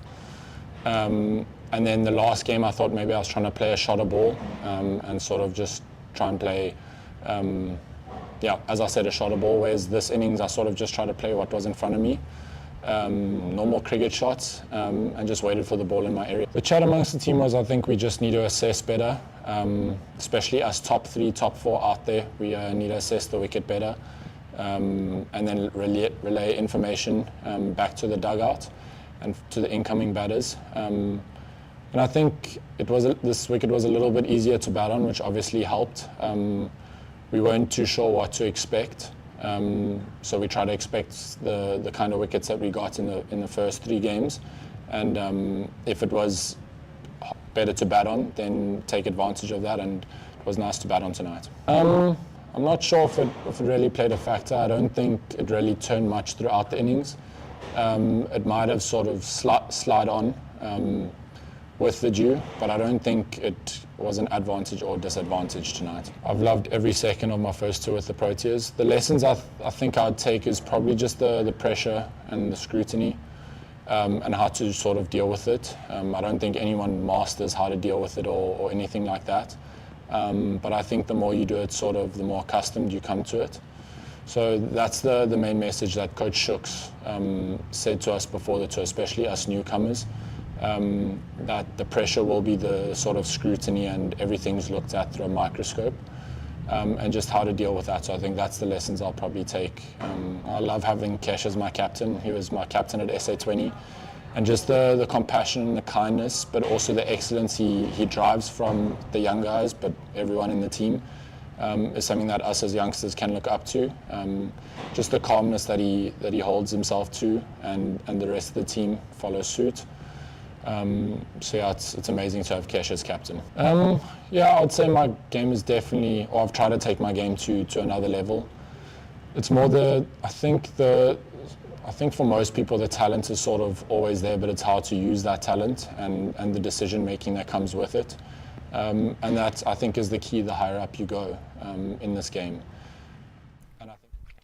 Apologies onto that, and my producer will be able to send you the correct clip of Coach Miguel Cardoso. Now, moving on to Coach Miguel's men, or rather, let me just send you the correct clip on this one. It's a pleasure to be here in Bamako and play this match against Stade Malien. It's myself the first time here. Always an experience and a pleasure. So what is important is that we're going to face this match as if it was an only match qualifying, let's say, without really focusing on whatever we had behind from what happened in Pretoria. We had to relate basically with the result of this match, fight for the result, start strong, and basically, obviously consider that in the end of the match we want to proceed, and for that we need to have a serious approach against a team that has been speaking by itself in terms of results, especially their home results. A team that has made really a group stage that was so strong and so positive, that was praised by everybody. So we need to be very loyal to ourselves, look at us, focus on our behaviors, what we want as a team, what we want as a club, what we want for the match, the game plan, and go as strict, as serious, and as committed as possible from the first to the last minute of the match. The question was aligned with what I said before, is that we need to have a very strong mentality in the way we approach the game, a strong mentality and a strong respect for the game itself. We should not relate with whatever that is behind, but just with what we have to do. From the first minute up to the last one, we should fight for a result, try to win the match, show our capacities, respect our behaviors, respect the game plan, understand that big teams have passed in this stadium and did really not well, probably because they didn't took the game as serious as it should have been taken. But also this team has a way to play, Stade Malien, that we need to obviously to oppose to. And that's our job, that's our task. Focus on ourselves, play our game, take it to the limits, and if we take ourselves to the limit, we'll be closer to have the result that we want and we need. Now, Coach Miguel's men go into today's fixture, having already navigated one tricky assignment at home. Now, this encounter will be crucial for them as they look to book themselves the only semi-final spot left. A victory by any margin will book them a spot in the semi-finals for the third time in a row. Now, kickoff has been scheduled for 6 p.m. live on SABC Sport. Now, in the meantime, the FIFA World Cup 2026 is set to take center stage from the 11th of June to 19th July 2026. The tournament will be broadcast live on SABC3, SABC Plus and SABC radio stations, bringing viewers comprehensive coverage of the world's biggest football spectacle. Fans can look forward to every decisive moment as the world's top teams compete for global supremacy. Now brought to you by SABC Sports, the official broadcaster of the FIFA World Cup 2026. Now, elsewhere, 8 top flight clubs across the South America, Europe and Africa will wear the Anna Vibes typeface on their jerseys this March to mark World Down Syndrome Day. Vibes, an artist from Barcelona living with Down syndrome, created the world's first social typeface in 2012. Now, this initiative, part of the campaign, promotes visibility and equality by reminding us that every individual is a positive protagonist in society. Clubs taking part include FC Barcelona, FC Porto, River Plate, Universidad Católica, as well as Corinthians, Dinamo, Kykviv, Club America, and South Africa's Kaizer Chiefs. Matches throughout March will showcase the lettering in official competition. Now, on cricket news, Rwanda's Fani Utagu Shimaninde etched her name into cricket history by becoming the youngest player to score a T20 international century. At just 15 years and 223 days, she smashed an unbeaten 111 off 65 balls in her debut, guiding Rwanda to a 122-run victory over Ghana at the Nigeria Invitational Women's T20I in Lagos. Now, this also became the first woman, became the first woman to score a 100 on T20I debut, surpassing Uganda's Proskovia Alako, who set the previous record at 16 years and 233 days. Now, Francis Gustav McQueen holds the men's record, having achieved the feat at 18 years and 280 days. Now, still on cricket, South Africa's spin twins Keshav Maharaj and Prinalin Subriyan, as well as the twin pace attack of Etanil Bartman and Gerald Coetzee, combined to deliver a hard-fought victory which sees the Proteas level the T20 International Series against New Zealand at 2-2 with one match to play. Well, still on to more sports news, and let's just pay some bills. I'll be back with more news after this. Franchuk, get ready. The Vibe is happening this March. The Monroe Jazz Festival Franschhoek is bringing more than 30 local and international acts for one unforgettable weekend, including DJ Zinke, DJ Kent, DJ Kent Zero, Layla Hathaway, Robert Glasper, and Bilal, plus many more. From 27 to 29 March 2026, experience the music, the culture, and the energy. Grab your tickets now at ticketmaster.co.za. Monroe Jazz Festival Franschhoek. Feel the energy. Live the moment. When you're at the top, you become the conversation. Join the hot conversation with Neto and ETO Chamane on Channel Africa, on Africa at Play. Drop us a voice note on +27 63 406 9126. It's just gone 21 minutes past 4 Central African time, and standing in for the great Neto Chimane, and hopefully he'll be back next week to give you some live coverage in terms of sports news, updates, as well as conversations in the world of sports in the African continent. And obviously still continuing into the world of sport and still on cricket, the Proteas beat the Black Caps by 19 runs in Wellington in the fourth match of T20 international doubleheader. Unfortunately, in the earlier match, the Proteas women suffered a 6-wicket loss to New Zealand, and the White Ferns take an accessible 3-1 lead in the series. Now, let's get some reaction from the Proteas men rising star, Connor Esterhuizen. Let's take a listen. I think this game was sort of a medium between the second game and last game, whereas the second game I thought I was maybe a bit defensive, didn't have as much intent as I think I could have. And then the last game, I thought maybe I was trying to play a shorter ball and sort of just try and play, as I said, a shorter ball, whereas this innings, I sort of just tried to play what was in front of me, normal cricket shots, and just waited for the ball in my area. The chat amongst the team was, I think we just need to assess better, especially us top 3, top 4 out there. We need to assess the wicket better, and then relay information back to the dugout and to the incoming batters.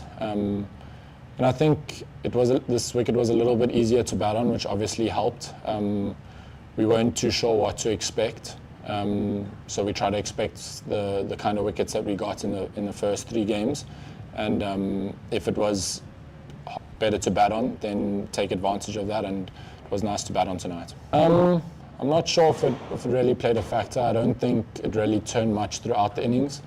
It might have sort of slide on with the dew, but I don't think it was an advantage or disadvantage tonight. I've loved every second of my first 2 with the Proteas. The lessons I think I'd take is probably just the pressure and the scrutiny, and how to sort of deal with it. I don't think anyone masters how to deal with it or anything like that. But I think the more you do it, sort of the more accustomed you come to it.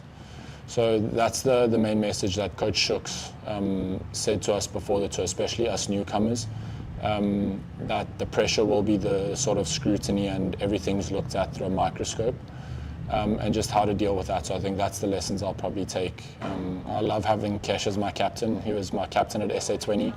And just the compassion and the kindness, but also the excellence he drives from the young guys, but everyone in the team, is something that us as youngsters can look up to. Just the calmness that he holds himself to, and the rest of the team follow suit. It's amazing to have Kesh as captain. I would say my game is definitely, or I've tried to take my game to another level. It's more I think for most people the talent is sort of always there, but it's hard to use that talent and the decision making that comes with it. And that, I think, is the key the higher up you go in this game. And I think the second thing is just how to deal with failures, because this game is a game of failures. And when you succeed, you need to take it in. But just how to deal with those failures, the higher you go, will stand you in good stead. Before COVID, at the back end of my school career, I didn't sort of make the teams that I wanted to, or that I thought I was good enough to make. And after that, I wasn't sure if cricket was really for me, or if I was good enough to play professionally or after school. And then COVID hit, and it was sort of a saving grace, a little bit of a break from the game. And sort of worked my way up from club cricket and university cricket into the Lions B team, the Colts. And then I got my opportunity at Lions level and an opportunity here and there, and then sort of played a little bit more throughout the last 2 years maybe. And I think maybe just a couple of good performances and you can find yourself sitting in this position. Now into the world of rugby, the third round of the SA Cup delivered drama and dominance, with lighting forcing the abandonment of the clash between the Cheetahs and Pumas in Bloemfontein. Both sides shared 2 log points after the game was called off. Saturday's show saw empathetic wins, with the unbeaten log leaders Suzuki Griquas crashed border 97-7 in Kimberley, while the Boland Cavaliers thrashed Valkas 73-24 in Wellington. Now the Griffins edged the Leopards 29-23 in Welkom, and SWD Eagles claimed a 26-22 derby victory over Eastern Province in Gqeberha. Now the Griquas and Boland now top the standings with 15 points each, followed by Pumas and SWD on 12. Now elsewhere, the Queensland Reds claimed their 4th straight Super Rugby Pacific victory with a 21-6 triumph over Fijian Drua in Latuka, their first ever win in Fiji. Coach Les Kiss praised his side's defensive effort in keeping the host tryless, but warned the team has yet to hit full stride. With Wallaby stars Carter Gordon, Fraser McWright and Zane Nongor rested, backup fly half Henry McLaughlin Phillips impressed, while Fiji-born winger Filippo Daugunu stayed on both sides of the ball. The Reds now sit 4th, just 2 points off the top, ahead of the crucial clash with Hurricanes in Wellington next weekend. Now into the world of golf. South Korea's Sangjae Im will take a 2-stroke lead into the final round of Valspa Championship after the carding a 2 under 69 at Innisbrook's Copperhead course. Im, chasing his first PGA Tour win since 2021, closed a 13-foot birdie put to reach 11 under overall. Brandt Snedeker joined David Lipsky in second place after a baggy-free 67, while England's Marco Pinch and Matt Fitzpatrick sit tied for 4th at 8 under. Defending champion Stephen Alker surged back into contention with the course record tying 62, while Brooks Koepka slipped to 11th after a mixed third round. And finally, into your basketball news, LeBron James made NBA history by appearing in his 1,612th regular season game, breaking Robert Parrish's long-standing record as Los Angeles Lakers edged Orlando 105-104. Now, Luke Kennard hit the decisive three-pointer with just 0.6 seconds left after Marcus Smart's inbound pass. Luka Doncic added 33 points into the Lakers' 9th straight win, though he picked up his 6th technical foul, which could trigger a suspension. Now, James finished the 11.6 rebounds and 4 assists, while Austin Reeves chipped in 26. Paulo Banchero led the Magic with 16 points, but Orlando's late lead slipped away in their 4th consecutive defeat. Now, lastly, into your Live Golf, it took an extra hole, but Bryson DeChambeau is the winner yet again. He topped John Ram on the first playoff hole Sunday in Win Live Golf South Africa. Now, DeChambeau picked up his 2nd straight victory with the playoff triumph, making the birdie on the last victory with the playoff triumph, making the birdie on the par 5 18th to topple Ram. Now, with the win, he takes home with second $4 million prize of the season and heads into the Masters with plenty of momentum. It's just gone 4:30 Central African time, and I'll be back for more short after this. Este é o Caleidoscópio de Canal África, com Remo Samo e João Yabalá. O conflito militar envolvendo os Estados Unidos e Israel provocou uma escalada acentuada nos preços do petróleo, especialmente devido à ameaça de interrupção do tráfego pelo Estreito de Hormuz, responsável por cerca de 20% do consumo mundial de crudo. Para países africanos dependentes de importações de energia, esta tensão não é apenas um problema económico, mas também social, com impactos potenciais sobre inflação, custos de produção e acesso a combustíveis essenciais. Para perceber os riscos e possíveis respostas, falamos com o Dr. Lutumba Simão, economista angolano. Para os países exportadores, vão verificar uma receita mais alta do que previam. E do ponto de vista de custo para as populações, vamos identificar que também pode aumentar a inflação, principalmente naqueles países onde, de facto, importam o crudo e os combustíveis derivados do petróleo bruto. De segunda a sexta-feira, das 20 às 21 horas locais, este é o Caleidoscópio de Canal África. Africa at Play with Neto Neto Chemane on Channel Africa. We are broadcasting to the world about Africa. The Commonwealth Games will take place on the 23rd of August, running through up to the 2nd of September in Glasgow. We are asking how well prepared is Team Africa for these games, and is Africa ready? I spoke to Director National Competitions, who at the same time is a national coach at the Zambia Athletics Association, Samuel Matete, who is also former 400 meters hurdles world champion. And my interview with Sam went on like this. How ready is Team Africa for the upcoming Commonwealth Games in Glasgow before we can even narrow it down to Zambia?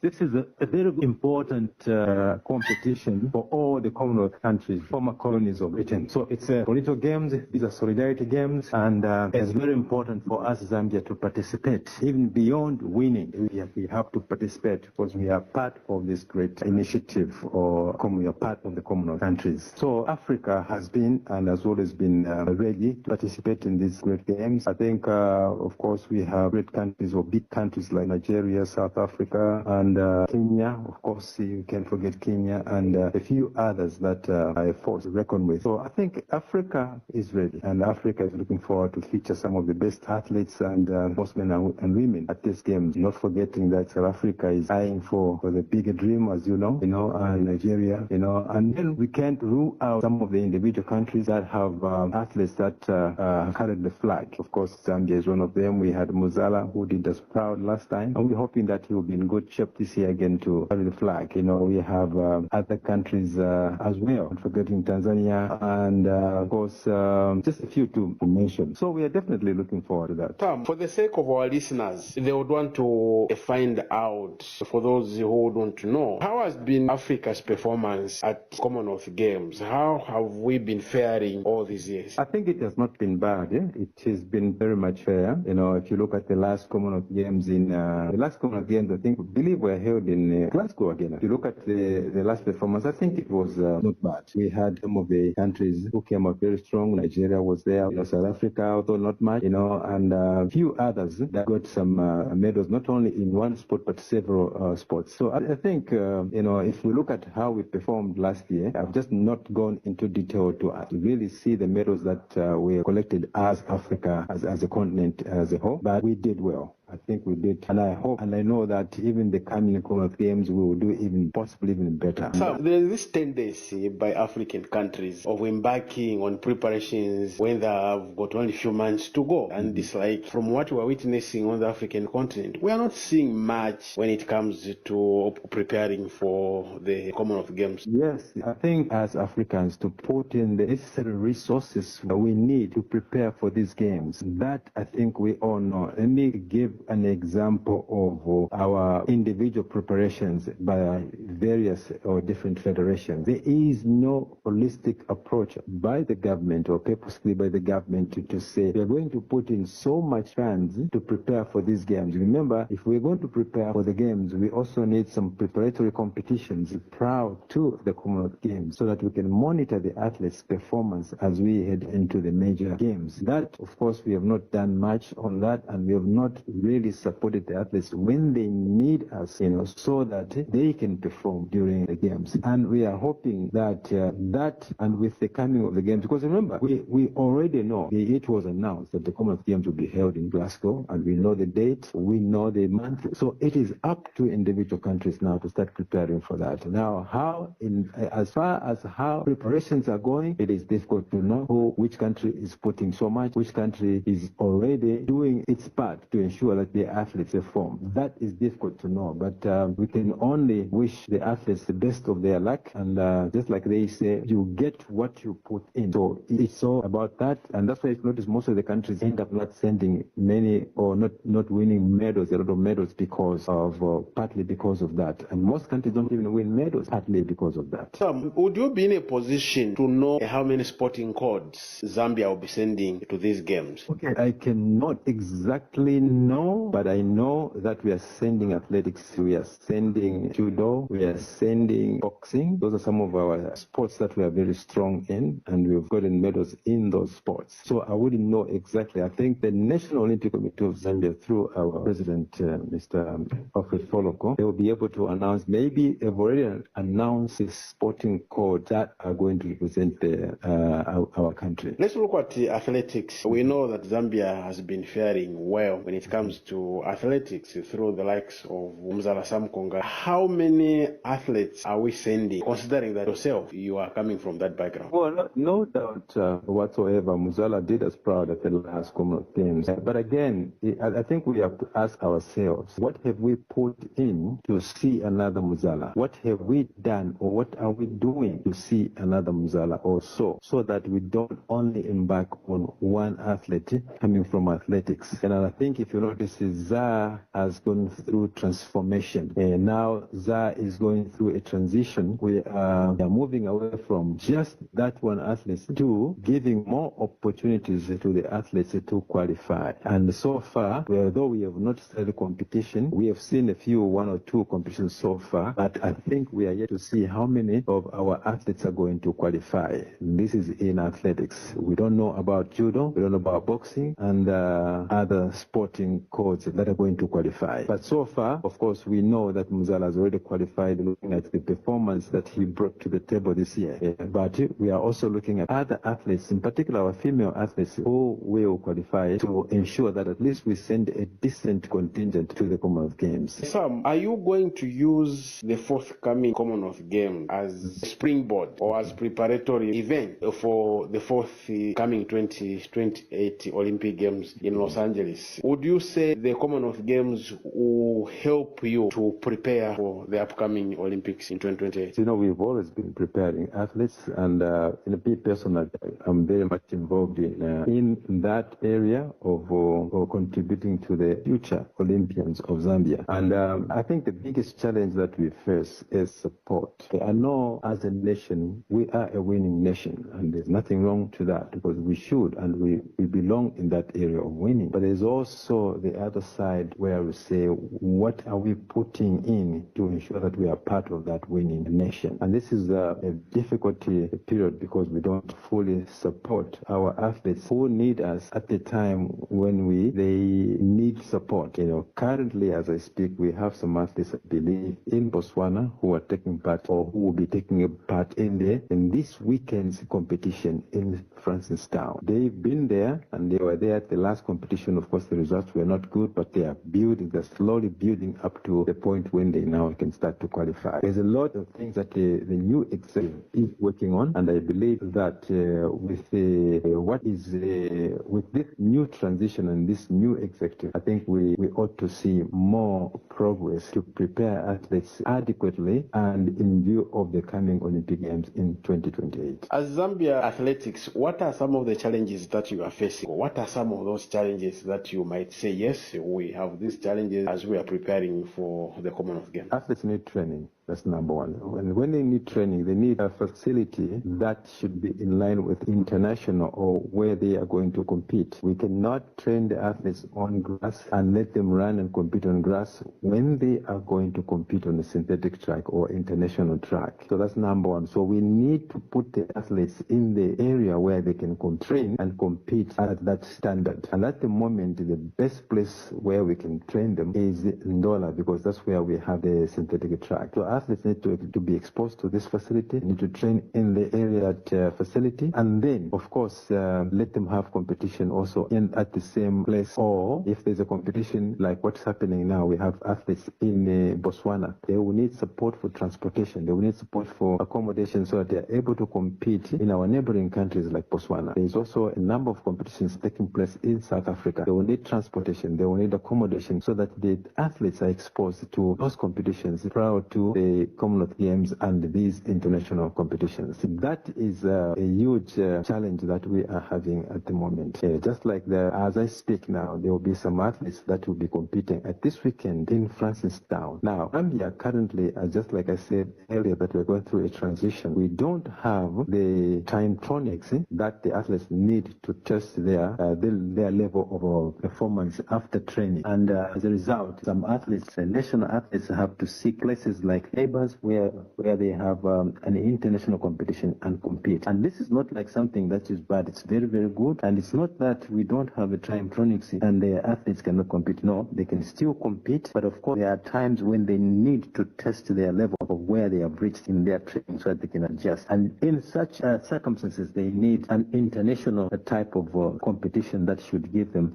basically a simulation competition that should give them what they want to be and just to show them where they are at so that they can be able to adjust in their training and so forth. At the moment, we have very good facility in Ndola, but we don't have the Timetronic. But it doesn't mean that we can't have competition. We just had our competition, and some athletes were actually even competing at this competition at Lake Monas, which was held by Zambia Athletics. So we are doing very well, and we are very, very happy with our new leadership in Major Gwalia, and that is exposing our athletes to such competition. Because remember, athletes need competitions from time to time to prepare themselves physically and mentally so that they are able to overcome any obstacle that may come ahead of the major games. International competitions, just like they through our neighbors, even overseas, will also play a crucial role in ensuring that our athletes arrive at what we want them to be. Sam, your word of encouragement to our athletes who will be representing this country at the Glasgow Games? Well, I just want to encourage the athletes that as we start our season, it is important to stay focused and use every avenue that is available, be it in Botswana, be it in South Africa, be it even here at home, even without the Timetronics. The Timetronics or the competition that we have, it is just, these are just indicators to give us an idea of where you are in your training so that you are able to adjust your training and then eventually be where you want to be. Otherwise, I wish all our athletes the best of luck, and we will do everything to support them in the little thing that we have. Sam, thank you so much for having taken time to talk to us. Thank you. Samuel Matete, a former 400 meters hurdles champion, but at the same time national coach at the Zambia Athletics, talking to us. I also have with me Wezi Mazunda, sports analyst. Wezi, we are asking how well prepared is Team Africa for Commonwealth Games? Is Africa ready for these games? Africa must be prepared. We know about these global competitions and the calendars when they come. A serious country should invest way ahead. You shouldn't wait for the time a year before the competition takes place. Like you're talking about this competition of taking place in 2026, you start being serious about it at the 11th hour, maybe January 2026, when you knew about this in 2025 or 2024. But there's a calendar. That's why you put a calendar and you know where you're going to which events you're going to participate in. Africa, mostly our facilities need to be really, really, really put in good shape. Those athletes that are lucky are able to get scholarships and go and prepare from abroad, all over the world, with better facilities, but we must invest back home. It depends on different countries, the ones that have, and the financial muscles that the countries have, and the commitment that the sporting bodies and the government has towards these same projects with athletes going through these competitions. Mostly the financial part that's really challenging, and that's where Africa mostly lags behind. But it depends on countries. For Zambia here, the federations are trying to work to ensure that the athletes get the best preparations to ensure that they participate at this competition. Looking at the facilities that we have, not really up to top international standards, but the ones that we can have, we're able to make the athletes use these facilities. But most importantly, in the future, let's plan properly for our athletes. Let's give our athletes the best. Let's make sure the facilities are in place, the money is invested, partnerships are there, there's professionalism. These sporting bodies, federations, even the bodies that overlook this, is it the National Olympic committees to prepare these athletes and look into their welfare. I think welfare of the athletes is very, very, very important. Their mental state, how is it going into competition? Because for some other regions, Europe especially, you find athletes are way ahead. They've got technological advancements, and they're talking about athletes that are used to winning, participating in competitions out there. And let our athletes participate in more competitions. They go out there, get the exposure, and win medals. So you're going there, maybe you've won medals over and over and over again. So you're an inspiration. Let that happen to most African countries as well. Not all African countries don't have these abilities. Some do. Some African countries are way ahead. South Africa is one of them. And some of these North African countries that prepare their athletes in good time have the required facilities to do so. But it can be encouraging to see more and more African countries putting more effort to ensure that the athletes are well prepared for these games and not waiting for the 11th hour to become serious and to make sure that they have good preparations for the Commonwealth Games. Wezi, thank you so much for having taken time to talk to us. Thank you. Wezi Mazunda, sports analyst. We're looking at the Commonwealth Games that will be coming up sometime in August this year, and we were asking how well prepared is Team Africa for these games. We had the Samuel Matete and the Wezi Mazunda on our topic today. Channel Africa Sport, Namchana from Zambia.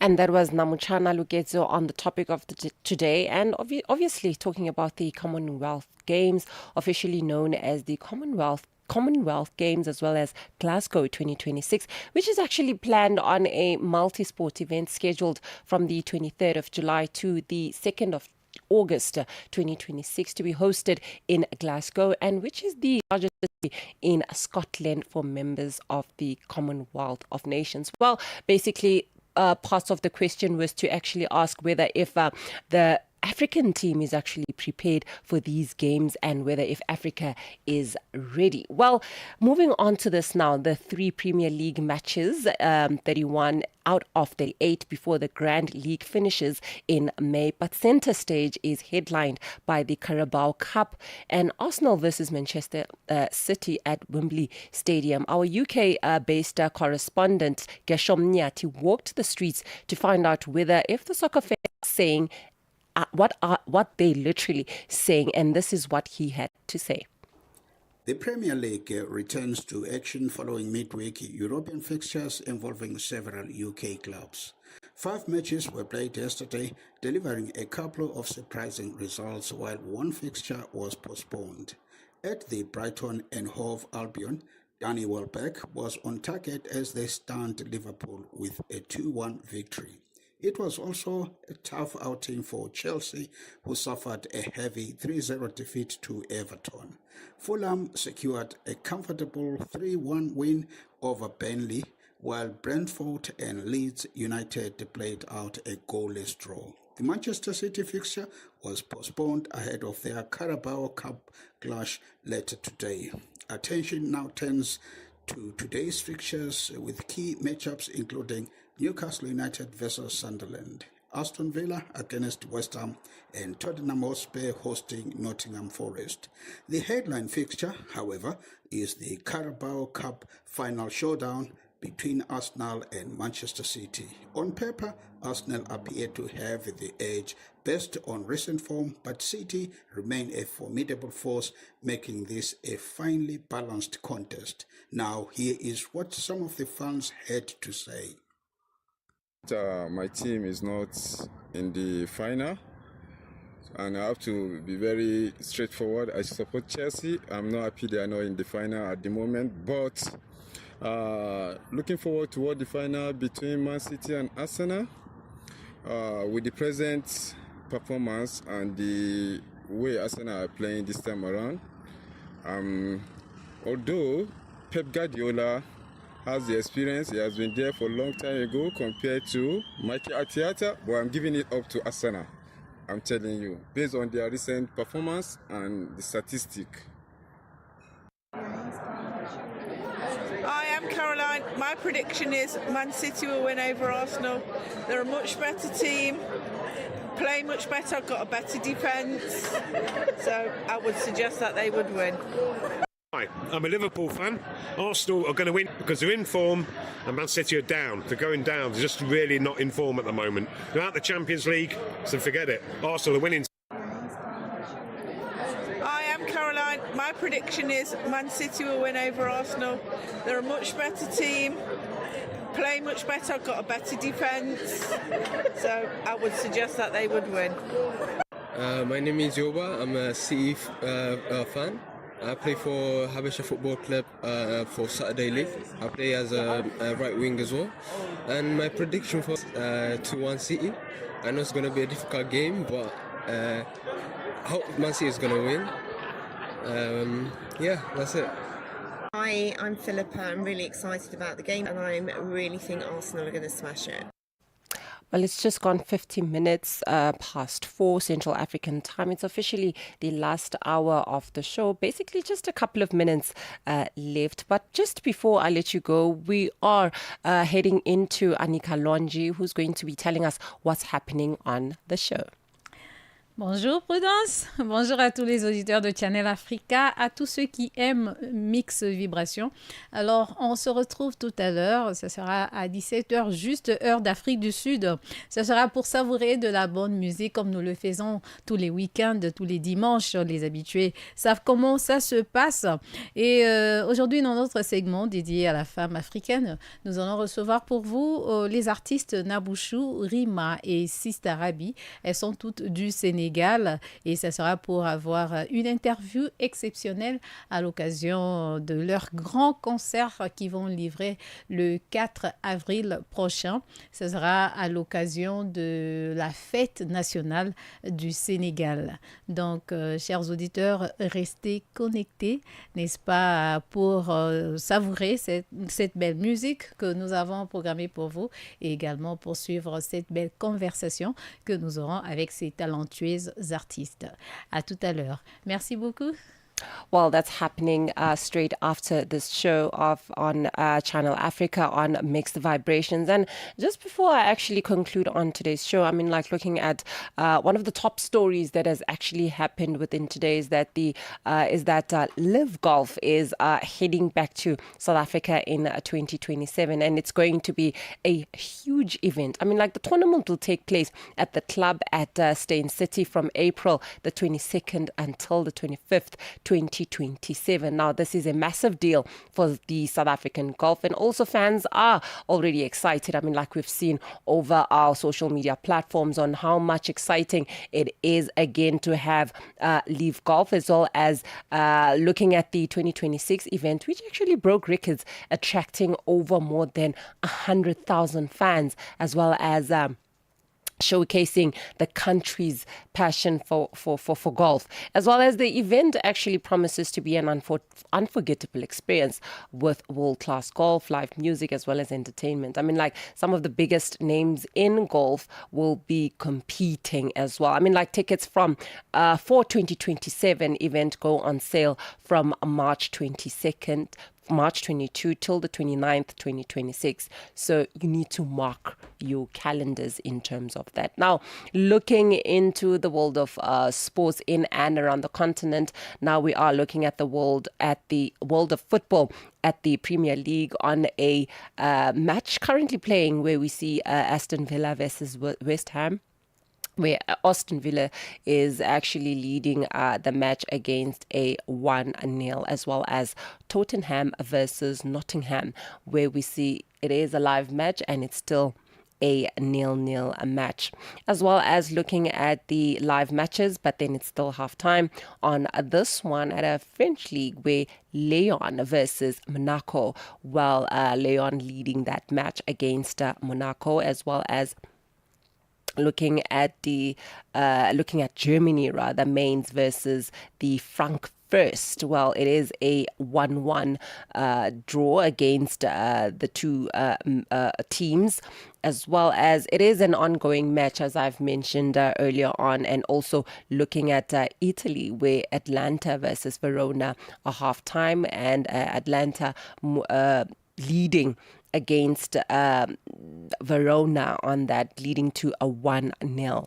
As well as it is actually a half-time match against Bologna versus Lazio. Well, it is a 0-0 match. And before I actually wrap up, we see into the world of football, still in the Betway Premiership in South Africa, where we see Golden Arrows versus Sekhukhune. It is actually a live match, and it's still a 0-0. And also Siwelele versus Orbit College. On its 67th minute, it is a live match. Siwelele leading against Orbit College, as well as TS Galaxy versus Orlando Pirates. And guess who's leading? Obviously, Orlando Pirates to 4-0. Well, Orlando Pirates leading that match against TS Galaxy, and obviously officially ending, the show here on Africa at Play with me, Prudence Makubalo. It has been such an honor in being with you within this 3 hour of the show. I mean, of course, the big man, the tall man himself, Neto Chimane, will be back again.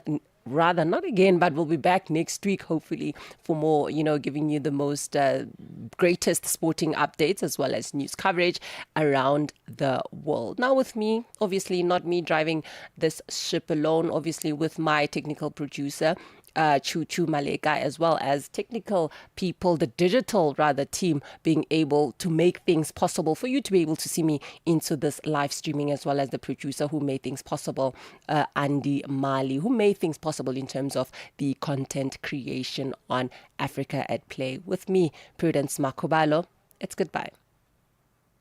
Live every Saturday and Sunday from 2 to 5 p.m. Central African Time.